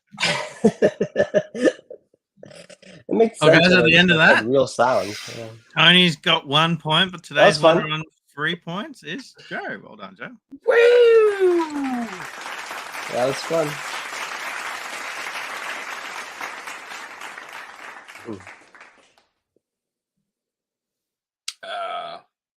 Yeah, it was fun. Yeah, you never know with the quiz what you're gonna get. Sometimes it's AJ like- nailed that one as well. I knew you would, AJ. I'm curious if you played Nice. it through to follow up on that. Oh, Cyrus is coming with. Tony got the chat question right, so 2 points. That's right. Technically. It was a legal answer. Yeah. Nice. You guys want to show some goodies now? Yeah, I got some goodies. I pulled out some cool PS3 Chinese English stuff. With that being our topic, show those off. I feel like in terms of Chinese English games on the PS3, there's a holy trilogy, and these are the 3 that I would class in that trilogy. So I already showed this one off earlier, Aquanaut's Holiday, so I won't talk too much about this one. Next one, must play. This is called The Last Guy. This is actually a really fun game. That's awesome. You're God, basically. I kind of think of it like there are little ants, and you've got like a magnifying glass, which is the people, and you kill everyone with the magnifying glass like it's a laser sun or something. It is a really fun game, honestly. And this is the Chinese English version. There is a Japanese version, and you can play it without the language. It is more enjoyable with the English, though. So if you can find this version, I would definitely pick it up. It's got English on the spine as well. Yeah, I have the Japanese version. That's one of the ones we were talking when I was talking about earlier about price difference. You're talking like the Japanese copy was like $20, and the Asian English was like 500 or something. I was like, oh, you don't need English that bad. I already know how to play. Like, luckily, I played that game digitally. On my buddy used to have it on his PS3, and I used to play it all the time. So I kind of knew what to do anyway. So yeah, you don't need. With that point of digital content, this next game is on the PlayStation Store for like $5. Physically, this version is like close to 1,000. Absolutely amazing title. This is fantastic game. Now it uses shadows and rain. You have to escape from this monster, and how you do it is when you run through the rain, the monster can't get you until you're like it can get you in the rain. It can't get you when you're undercover. You got to like dash between all the undercover areas. It's just a super fun puzzle kind of horror-y game. I highly recommend people playing it. Download the digital version, play it. If you love it, consider buying this version. But it's absurdly expensive at this point. I got a sealed copy because I had 2 copies. I had an open copy paid up for this sealed copy, sold my open copy for the same price, and that's how I was able to end up with a sealed copy. It's got English on the spine as well, which is pretty cool. Yeah, that's what I would call the holy trilogy of PlayStation 3 Chinese English games. Definitely these three. There are other heavy hitters as well, but when I first started collecting, that was the three Grail games for me, and it still holds up this day for sure. Yeah, I've heard a lot of good things about Lost in Rain, and I was looking for that copy, but the prices nowadays are insane. Yeah, when you've got demand like that and supplies only in Asian countries, it just comes expensive really quickly. You got anything to show off for us today, Tim? Yeah, so the first thing I wanted to show off was kind of like a mini sub collection, if you will, and it's the M2 Shot Trigger series. So this is M2 releasing a bunch of shoot 'em ups in Japan. The best. So Best porting in the I think business. this is I think this is all of them. There's 7. If I'm missing any, let me know because I want to get it. So we'll start with Battle Garega. Another Now I one that know. Limited Run did later down the line. Yep, Limited Run did do this one later down the line, and I almost sold this copy, but then I'm like, when M2 was releasing more of these, I was like, you know what? I want to have all the M2 ones instead of, just because there's an English version. Who cares? I'm happy with my Japanese version. It's a shoot 'em up. You don't need English. Yeah, exactly. I don't know how to pronounce this one. Espera Day. Esperade is what I call it. Esperade. Yeah, okay. I don't know if that's right. Is this other one Escaluda? Like, I'm not even sure. how Yeah, I know these shoot 'em up titles are ridiculous sometimes. Yep. Like this one's what is it, Destiny? It's Destiny, but it's spelled Destiny. But if That's Yeah. Ketsui, right? it's Katsui, yeah, it is Katsui Destiny. That is the real name of it, but it's for some reason they call it Destiny. It's like a joke, but they still pronounce it Destiny, as far as I understand it. Yeah. That's what I've had explained to me. I don't know, but that's one of the games. Like, you have to have a Japanese PSN account if you want to get the DLC for it. The DLC is thought- region locked. It's always going to be like that, unfortunately. It drives me nuts. It's so stupid. But yeah. Oh, really? Because I didn't know that about because I had actually a Battle Garega, that special edition. It was a huge box, and it just Yeah, came with that's a The one digital that code. had English in it originally. I don't think it had English. It was just a digital code, and I remember redeeming it. And it was a Japanese game. I don't know. I was under the impression that there was a collector's edition in like China or something that had an English version. And I don't remember there being. It Or could have been. I Korean don't know. It's version been or a while. something. Yeah. If I log in, But- if I put that in and log into my US PSN account, all the DLC's grayed out and I can't access it. I have to log into my Oh. Japanese account for it to even show up in game. Oh, So okay. it's like I don't know. Maybe if you download it to your US account, it will work. I don't know, but like I know that like for me, that's how it works. Yeah.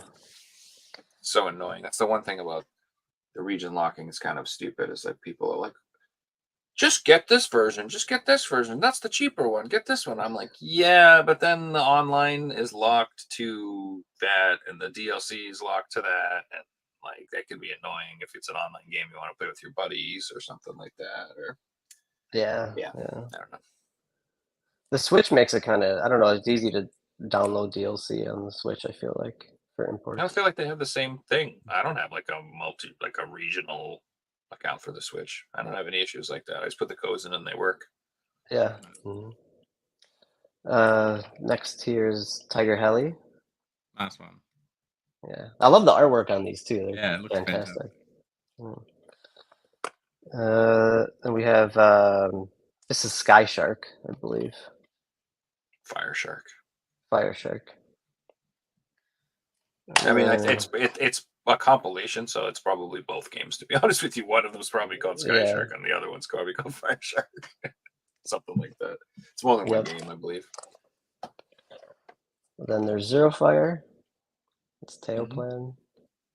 And then this is the one I've been playing this one a lot. This is the Dudon Patchy. The This goat. one's really fun. Yeah, Yeah. that's gonna be. It's super fun. Like this is if anyone wants to get into bullet hells, just start with this one because this helps you like you could put on an easier setting and you could kind of get used to the hang of like watching your ship instead of the enemies. Because that's I feel like that's what you should do when you play bullet hells is watch your ship, not necessarily what you're shooting at. Because you're just Oh, trying yeah, to you don't dodge aim. bullets the whole time. Yeah, you Yeah. don't aim. You just hold the button down and you dodge. And Yeah. then every once in a while you look up and you're like, "Is he dead yet?" Oh god! Yeah. But I think I missed one. I eventually, should you have. do realize like there are like places you want to be in those games Oh, here's one more. because it's like the way those games work is like you have to like learn where to be to kill enemies because if you don't, they'll like overwhelm the screen. So you Yeah. need to know, like, I need to be over here on the left because this guy's going to come out and I need to kill him immediately. Because if I'm in the Yes. middle, these two guys come out and they'll spread the whole screen with bullets and I'm screwed. So you need to, like, you do need to, like, focus your damage somewhat. But then once you get to, like, bosses and stuff, it's usually, like, just like, forget You're it. just dodging, yeah. Just stay alive. Yeah. The heart rate goes up, yeah. Oh, dude. Yeah, then I think there's 8. This is the 8th one. This is the last collection. Nice. Yeah, you got them all. I think these are all of them, yeah. Yeah, the Dodom So Pop is the spoiled for newest one. shoot 'em ups on the PS4. It's the best system. Oh yeah. I agree. 360 was the best system, but not anymore. I think the PS4 is. Sega Saturn was up there. So, well, here's the Mhm. thing. I mean, there's an argument to be made that the Saturn and the TurboGrafx are just because of the library, because there are games on those systems that haven't been ported that are freaking amazing. But the PS4, like I feel like most of the good 360 games and the PS2 games have been ported to the PS4. So in that comparison, I think the PS4 crushes those systems. But you know, TurboGrafx is for shmups is amazing. There's a lot of really good shmups on there, so Mhm. I can't say that definitively. I guess it all depends on your personal tastes. At this point, Joe, it's just a matter of time until we get a PS4 release, right? Now that we're getting Memorukum's Curse and Under Defeat HD, it's like what isn't on there at this point? That was the last few.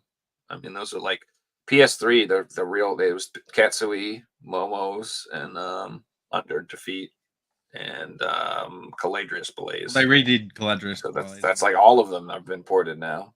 So yeah. Mhm. Yeah. Yeah, so that's I have other stuff, but I figured I'll just share the M2 shot triggers for now. Yeah, that's awesome. Cool. Mhm. Oh, dude, There you that's go like right first, up my alley. Yeah, so this is all shmups. This whole right section right here. And it's bled into over here now. So like right there is shmups. And then up here, like almost all of these are shmups. Yeah, Reggie, what's up, man? But up Reggie, man. So yeah, it's like my absolute favorite genre. I feel like a broken record. I want to talk about it, but I like shmups. They're just Talk so like about it. fun pick up and play games. That's Exactly. I Yeah. really should do, like, if I ever make my, like I always say I'm gonna make videos in my own channel and do that. Like that'll be like the first thing I do is just talk about why I like shmup so much. Mhm. All right. So I just have a bunch of random stuff. It's not Asian English stuff. I just like it's a combination of a bunch of orders showing up from Limited Run that are really old.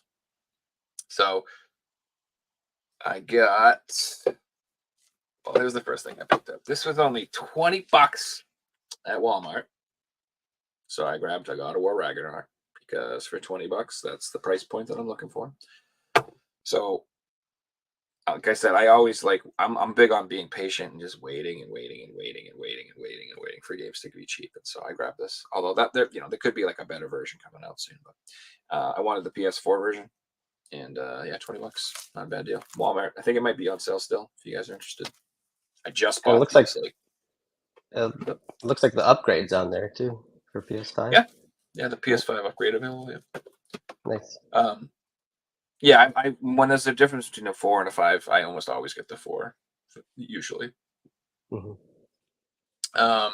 So this was also on sale for $20 from Walmart. So I grabbed The Witcher 3 Complete Edition on PS5. I do believe it's on the disc. I don't see anything anywhere that says It is on the it has disc. a freaking code. And that has one of the best 2 DLCs of all time. Like Yeah. 40 hours of content, Mm. better Wow. than the game. Yeah. In terms of DLC, that game does it right. Don't know what happened to Cyberpunk 2077. They all went downhill after that. Yeah. So this says visual upgrades for the PS5 too. So I figured this would be the most ultimate best edition of this to have. The So there you PS4 version is all on the disc as well. So. Yeah, which I actually own that too, but I just figured if the PS5 would be the more complete, updated version. Hopefully that's So, Mac, better we're actually planning a pictures or full whatever. episode on Saturday, and we're going to be chatting about the 360 and the price spike. So stay tuned for Ooh. that. It'll be fun. Also on sale for $20 from Walmart. This was finally I on want to sale. pick this up.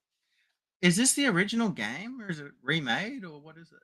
I feel like it's a new version of the game. I don't think it's the same thing that came out on PS4. Like they hyped it all up like this was like a new game. Like The a artwork completely new looks- game, or That artwork looks completely different from the original, isn't it? Yeah, the original has like a Yeah. big Viking dude on the Yeah. cover. just weird So- that they didn't name it something different. I could be wrong. Maybe this is the same game and they just re-released it. But as far as I knew, this was like a newer version of the game. But yeah, it's like a Souls like. It looks pretty awesome, and it's it's been $70 forever. So when I saw it drop to 20, I was like, heck yeah.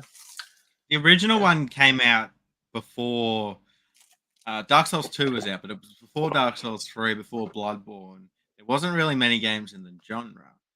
It didn't get that good of a reception because it was really clunky, but I actually really enjoyed it. I finished it on PS4. It was like free on PS Plus at one point. And I thought it was a good like Souls-born game. Unfortunately, today there's so many out there, so much variety that it's probably looked at as one of the worst ones. Yeah. I don't take reviews seriously. So I literally don't care what reviewers say about anything. Zero. And then sometimes they're right. Sometimes they're like, this game sucks. I'm like, oh yeah? You're right. I just checked. Lords of the Fallen is a sequel, and it connects with the original roots of the old game. But see, nowadays a game will get a bad review for reasons that have nothing to do with how good the game is. So that's why I don't care about reviews, because they'll bomb because they don't like the developer because 4 years ago he said something they don't like or blah blah blah blah. Like it's not like I do not like people have personal agendas and vendettas in the gaming industry, and it's blatantly obvious how ridiculously childish, immature, and biased they all are. So I take their words like literally they have no value. Zero. I don't give a crap about reviews. Metacritic scores, none of it. Zero. It means nothing to me. If a game looks cool, I will judge for myself whether or not it's good after I play it. I like literally like I can't even tell you how little I value reviewers. I'm sorry, just to put that out there. And if you're a reviewer and you don't like what I said, sorry, your friends in the industry have destroyed your credibility. Even if you're a nice guy and you're like a real person who gives real reviews, that's the way the world works. The industry, the few bad apples makes everybody hate everybody. Like, I don't know. Anyway. So while we're on review topics, have you seen the controversy lately with product reviews? There's this guy that does Marcus reviews. He's got like 10 million subs on YouTube. Yeah. Anyway, he reviewed a new product, and he said, "This is terrible. Like it. Terrible product." And it generally was like it's a thing that you put on. It's like a camera, and the idea is you can press a button and it will tell you what the thing is. So he stood in front of a Tesla. He pressed the button, and he stood there for 30 seconds. Pulled his phone out, used Google Lens. Looked, oh, it's a Tesla on my phone. And a minute later, the thing goes, "You are looking at a Tesla." He's like, "This is a product that we don't need if you have a mobile phone." And everything he said was true, but the internet jumped on his throat because it's setting the company bankrupt and blah blah blah. And it's and then this other side of the internet jumped on his side, like, no, we need reviewers to be honest. Tell us the product shit. If a review's making a company go broke, then you shouldn't be making shit because you're making bad products. It's the same as video games. I would rather a video game reviewer going, "This game sucks. They sent me a copy. I don't want another copy. The game's terrible," and I'd love to hear that. I don't want to hear "This game was amazing, 10 out of 10." Suddenly gets released, and the audience is giving it 7 out of 10 because they didn't get a free copy and they haven't been promised another copy of their next game. Or they actually played the damn game instead of the first 45 minutes of it. Yeah, exactly. Because They played reviewers, 100 hours. they always complete the game 100% before they review it. Yeah, right. 100 hours into the. And they and I then got they given do this the game next- a week ago. And they do all Yeah, the side quests, exactly. and they do all the crafting, and they do all the optional relationship building, and they do everything that's offered in that game to give you a full, really great review of it now, too. Literally, There are good reviewers out there. Your shirt, there Joe. are. Happy console There are. gamer. I like his reviews because I Mhm. like the games he plays, and Mhm. I know if he enjoys an RPG, I'm going to enjoy it too. Well, And that's vice where versa Yeah. if he doesn't like it. I go for reviews. I go to YouTubers that I trust. Absolutely, 100%. And like I said, this. Go ahead. No, just because Reggie's on. Whenever he recommends a game, I usually check it out because the tastes that he has are pretty similar to mine. So Exactly. Correct. yeah, And so number one, I like getting reviews from people that, first of all, I know play games and actually play the games. Like, I can tell. So like a lot of the times your reviews about games or whatever, or you watch videos, like, they don't even talk about the actual game. They'll just complain like, "I got stuck for a while and I found that frustrating and I just didn't," and I'm like, what was frustrating? What'd you get stuck on? Because you suck? Because you couldn't figure out the combat? Because you couldn't figure out the puzzles? What was your problem? They don't even talk about it. They don't talk about like mechanics and stuff. Like, I don't know. Like I've said, I've talked about Mark from the Electric Underground. Like, I love his reviews because they're like 2 hours long, and he talks about the game.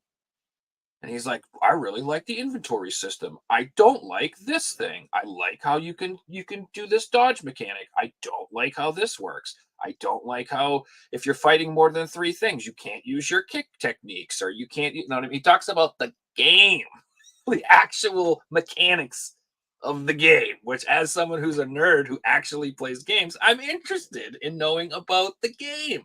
I don't care about like your spiritual journey you had emotionally while you went through this game. I don't care how you felt.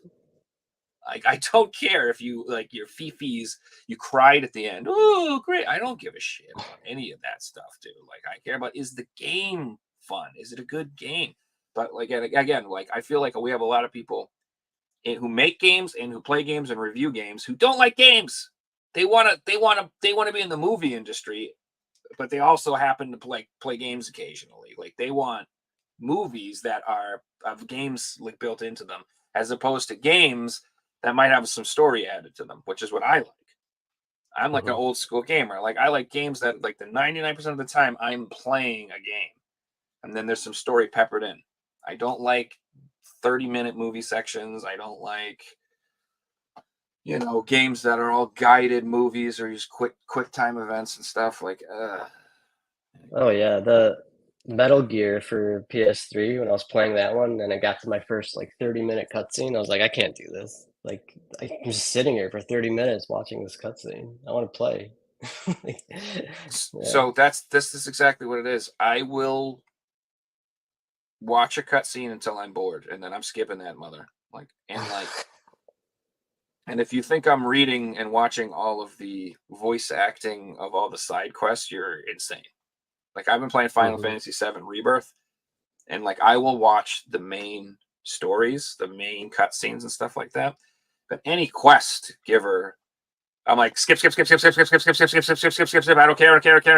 Blah blah blah blah. Let's go. What do you want? You want a blue feather from some chicken from across the field? Sure, whatever. Let's go. Fast Some games travel. are Go right kill it. though. The Witcher 3, Joe, Mhm. best side missions I've ever played. Every single one had me watching the cutscene. But I'm like you. If I get to a point where I'm skipping a cutscene, if it's a main story or not, once I've skipped one, I'm skipping them all because I've already missed the story. I'm not in the game for the story at that point. I'm in the game for the game mechanics. And for me to watch a game's cutscenes to the very end, it has to be absolutely fantastic. Witcher 3 is one of the only games where I watched every cutscene. My favorite games are like Dark Souls, Elden Ring, where it's 99% gameplay, 1% story. And if you want to watch the story, you go on YouTube and watch YouTubers who have worked the story out later on. You ever played a game and like you've beaten it and someone's like, "So what'd you think of this and that?" I'm like, I have no idea.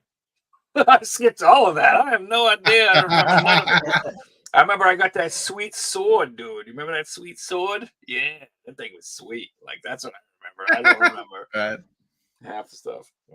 I'm bad about that with TV shows too. Like my sister gets so mad at me because she'd be like, "Did you watch that show?" I'm like, "Yes, we finished it."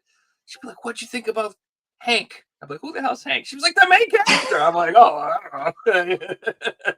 Yeah. Oh, the bald I'm the dude. Yeah, same way. it was cool. She's like, "What do you mean you don't even know?" I'm like, I watched it, but you know, Those are minor details, names. I was playing on my Switch. Okay, you probably still watch TV like an old person, where you would just watch the TV and pay attention. What year are you living in? We were talking about that. Did you see my short that I made about that? The attention span. That's real, dude. I'm like, it is though. It is real these days. I can't just watch a movie or whatever. I'm like bored. In the game I play, people make content for shorts because the people who are watching it have short attention spans and they can't sit there for a 10-minute video, but a 30-second video, and they'll all watch it. Speaking of how long, I got more. I got a lot of shit. I got scorned. Let's go. So this game is one of the ones that I've been waiting for a price drop on this forever, and it just won't. It has not dropped. So I've been $50 on this piece, but like this is one of those ones where I'm scared it'll sell out and just be wicked expensive. Like it's not dropping in price. It's a horror game. I can't imagine it got like a huge widespread release because this was like an Xbox exclusive for a really long time, if you remember, and like it like finally got released, and I probably got like one print run, and once it's gone, and like I don't know, I just have a feeling in my gut that this someday is going to be a pain in the butt to find. Now that I've said that, it'll get put on clearance for $20 next week. But anyway, it's Scorn. It's like a horror. It's kind of a walking sim, as from what I'm told. Like it's not really like a lot to the gameplay itself, but it's supposed to just be like absolutely disgusting artwork. And I'm really into like Geiger, Hellraiser and stuff like that. Like Hellraiser's besides Evil Dead, which are my favorite horror movies because they're funny. Hellraiser's like my favorite actual horror movie. Like that's not supposed to be funny. I love those movies, and I just like I don't know. I like really weird dark artwork and stuff like that. So yeah, that's definitely on my list to get to. And similar to you, for like PS4, PS5, I usually wait till they're like $30. That's usually when I pull the trigger.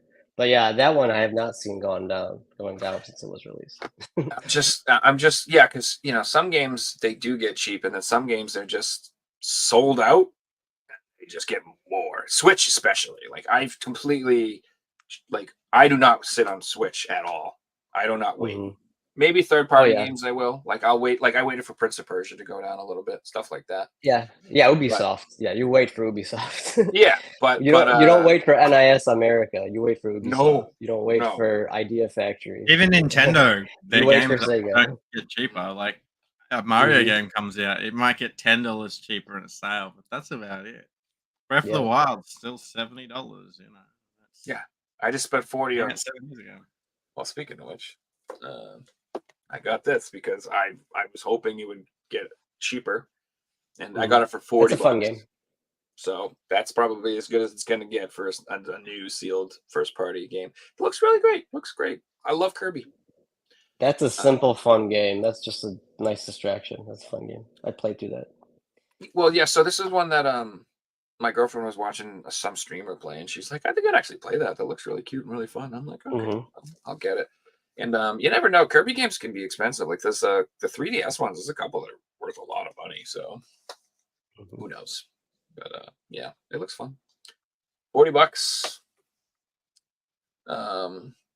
While we're doing Switch, Let's do this. We'll just do these. So it's funny. Reggie posted a thing the other day. And he's like, I haven't done this in a while, but have you guys ever accidentally bought the same game twice? Yeah, I I commented was on like, that. funny that you mentioned that, Reggie, because I just fucking did. Just Well, did. did you order one from Limited Run and then one from retail? No, I ordered one from Limited Run, and then a few weeks later, I ordered one from Limited Run. Oh, that's amazing. So what's really funny about this is like I had 2 orders from Limited Run that were like wicked old, and I'm like, you think like they were just backed up for like going on 2 years, like I felt like just forever. And they both showed up like right at the same time. And guess why? It's because of this game. It must have been because I'm an idiot and I ordered this game twice. This game held up both orders for like 2 years, man. You could have got one of your orders 2 years ago. Now, to So be funny. fair, I have to be all right. So anyway, what this is, it's Moon is the game. It's an RPG that got released. It's a PS1 RPG that we never got over in the West. It only got released in Japan. I actually found out about this game because of Switch Watch, because Jordan had featured, there was like a Japanese PS1 collection for a long time that had English. That was like the only way to get this game before Limited Run announced it. And it's funny because I was gonna pick that up, but I just like I knew in my mind that Limited Run I just knew about this game. I'm like, that is absolutely gonna come out. I just knew it, so I held off, and it sure did. So, Yeah. but it's dude. If you guys are not familiar with this game, it's like gorgeous PS1 art pixel graphics. Like if you could see that. It's like And, a Chrono Trigger type graphics, yeah. Yep. And then this is like kind of like a Undertale, I would say, or something like that. It's kind of like an anti-RPG. Where like I think this is one of the ones where you don't have to fight. Can you like talk to people and like let monsters go and stuff like Do that? a Like passively aggressive, passive playthroughs. so that's the problem. Sometimes you order a game, 3 years later it shows up, and you're like, "What the fuck was this thing?" I can't quite remember, but I just remember it's like a quirky type of RPG where you like. Oh yeah, it says an RPG without battles. So yeah, this is one where it's not about fighting. It's something you probably like. I don't know, befriend all the bad guys. Oh, so you can open one, keep one sealed. Perfect. Nah, this will be trade bait or something down the line. I'll trade it for something. But anyway, the reason I think this happened is because in the same orders, I had also ordered Vengeful Rider Guardian Moon Rider. And I ordered this copy and this copy, and there's too many moons. There was moon, and then a moon. And I just had too many moons, and I didn't realize there was a moon in this moon order when I ordered the other moon. So I probably assumed that this moon was part of these moons, and I ordered the moon again, and I didn't realize. So you know what I'm saying? So at least somewhat, I kind of understood what I did. Yeah, that Moon game was one that I had bought from Japan because it wasn't announced for US, and then Limited Run announced it. That edition's really beautiful, though. So I mean, there's a part of me that kind of still wants it because it is gorgeous. Like it's a very beautiful looking edition. It's not like this regular standard edition. Mm-hmm. Yeah, it came in a cardboard box, outer box. No. Yeah. Anyway, this game is like a Genesis action game type clone. Kind of reminds me of like Shinobi or something like that. Yeah, Have you ever that's seen on it? my list to play. It looks really cool. I've heard mixed things from it. I've heard people say that like it looks great, but just some mechanic problems or something. But again, I don't really take. And I think it's the same developers as what Blazing Chrome. Maybe? Yeah, I think so. Yeah. I That was love fun. Blazing I Chrome. like that. Yeah, absolutely Yeah. love it. Yeah. I'm definitely I'll probably like it quite a bit. Speaking of old retro inspired themed games, I also picked up Steel Assault. Nice. Everything became mo.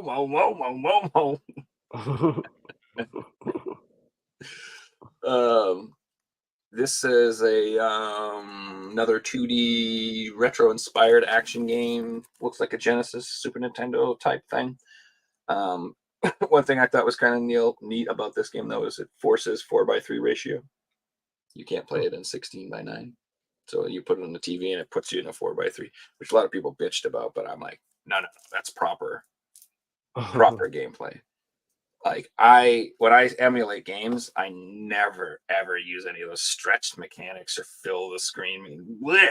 No, 4:3. That's the way it's supposed to look. Anything else looks weird. I cannot play like that. I don't know how anyone can play like that. So Yep. Pixel perfect. So I don't even remember what this game is about. I ordered it like 3 years ago. So here it is, The Sorrow Virus, a short story. It looks cool. Yeah, it looks creepy. Is that another limited? Is that a limited run published? Yeah. East Asia East Soft, Asia Soft. put up by a limited run. Oh, that's interesting. Like Yeah. I've seen the East Asia shop. Yeah. It is weird. See that though? East Asia Soft. Limited run are now putting out physical copies of other low print companies' games. Well, they are. They're putting out Atlas and they're putting out. That'd be funny. They put out like strictly limited. Well, no, they did some stuff with Special Reserve. So I mean, I don't know. Yeah, the VG and Y Soft has East Asia Soft too titles. It'd be funny if they teamed up with like hard copy games or press or something. Yeah, so I don't know. This I don't even want to explain it. It looks creepy. Look it up. Sorry, there it is. So this look is Curse of the Dead Gods. It's kind of like Hades. That type of top-down action game.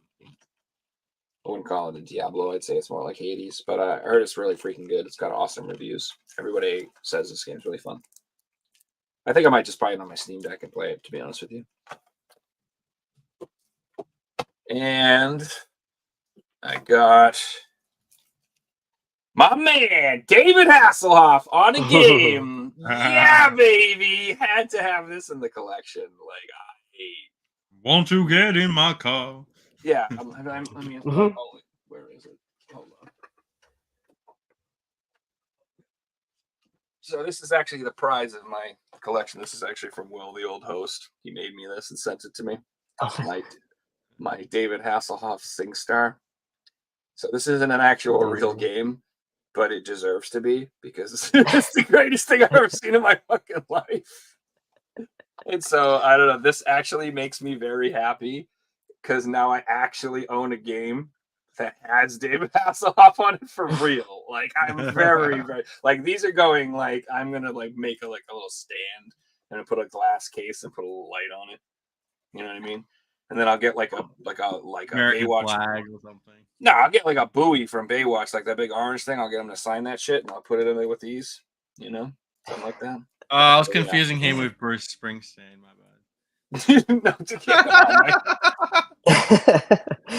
bad. I was like singing the "Born in the USA" song, thinking it was him.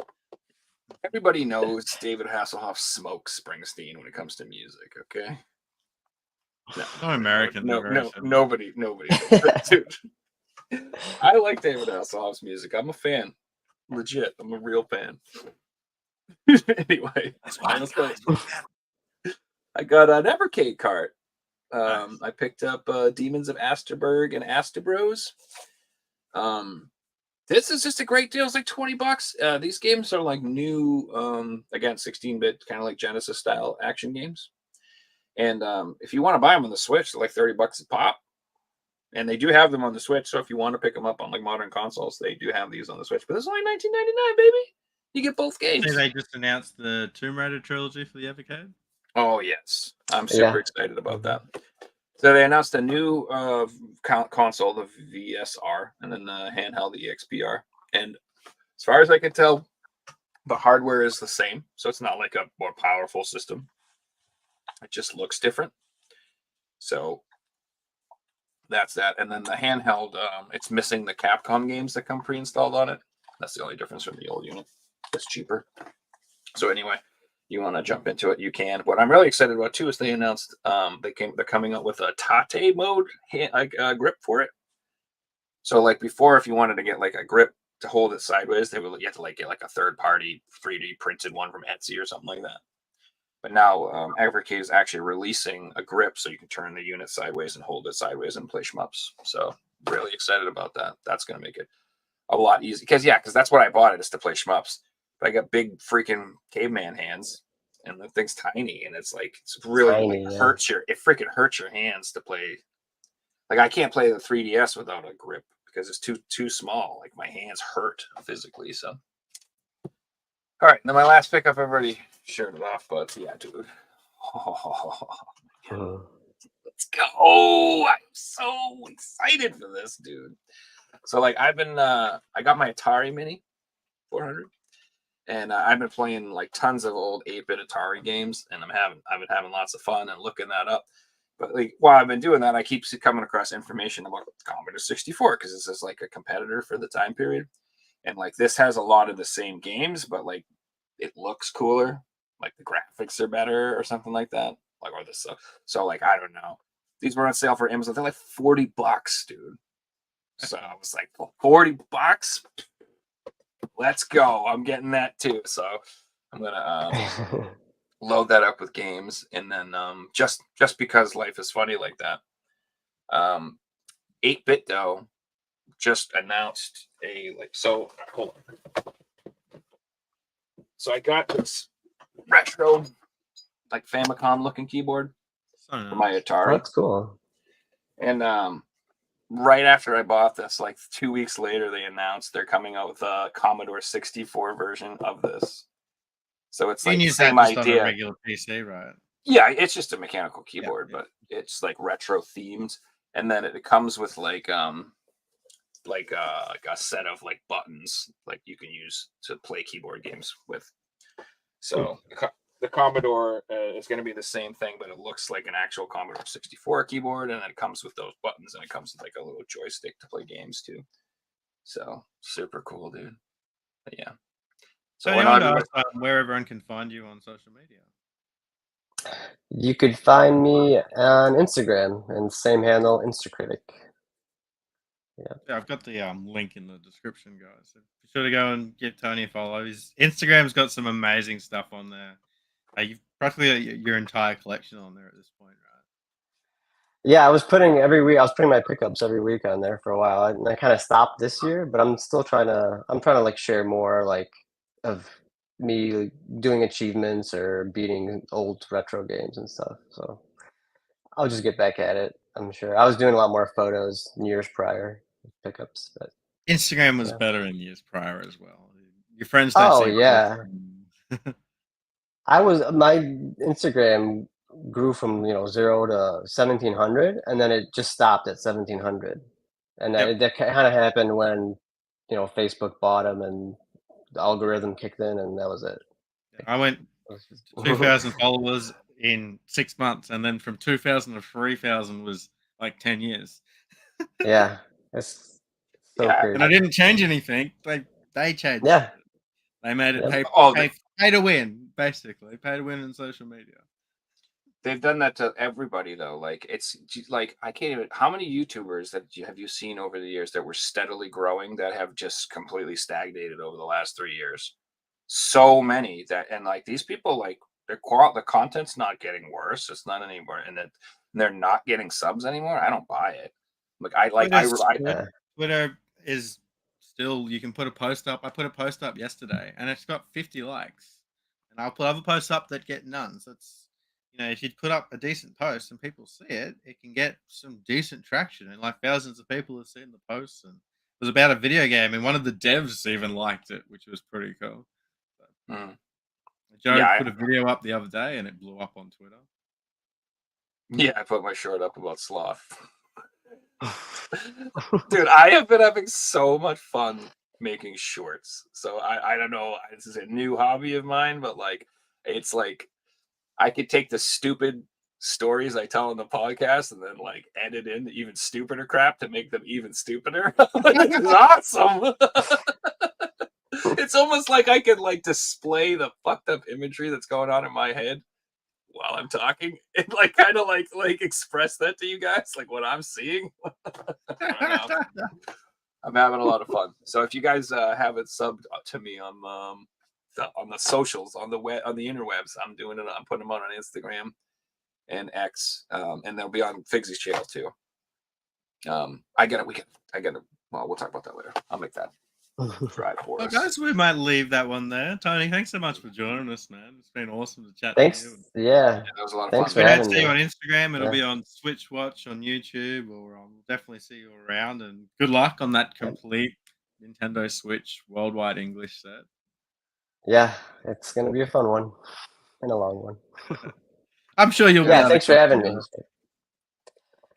It's like you guys were saying. It's literally a part-time job. You have to keep track of what you have, what you need to get still, and yeah, it's you gotta fun. be organized. You gotta be organized. Yeah. Yeah, otherwise you'll end Join up us with on our next show. We'll be chatting 4 about copies the of fucking 360. Moon.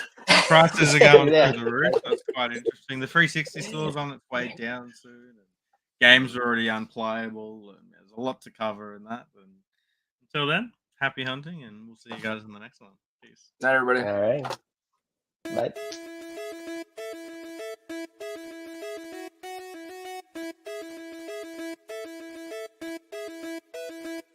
You found the coolest place to be, the PlayStation collecting sets, and come on, won't you sing with me? Welcome to the show. Gather round the boys and girls, collectors from around the world. They'll show the people what they need to know. Welcome to the show. Gonna talk again, but we got the fans. Gonna put their knowledge to the test. Gonna laugh and eat, gonna live the dream, gonna show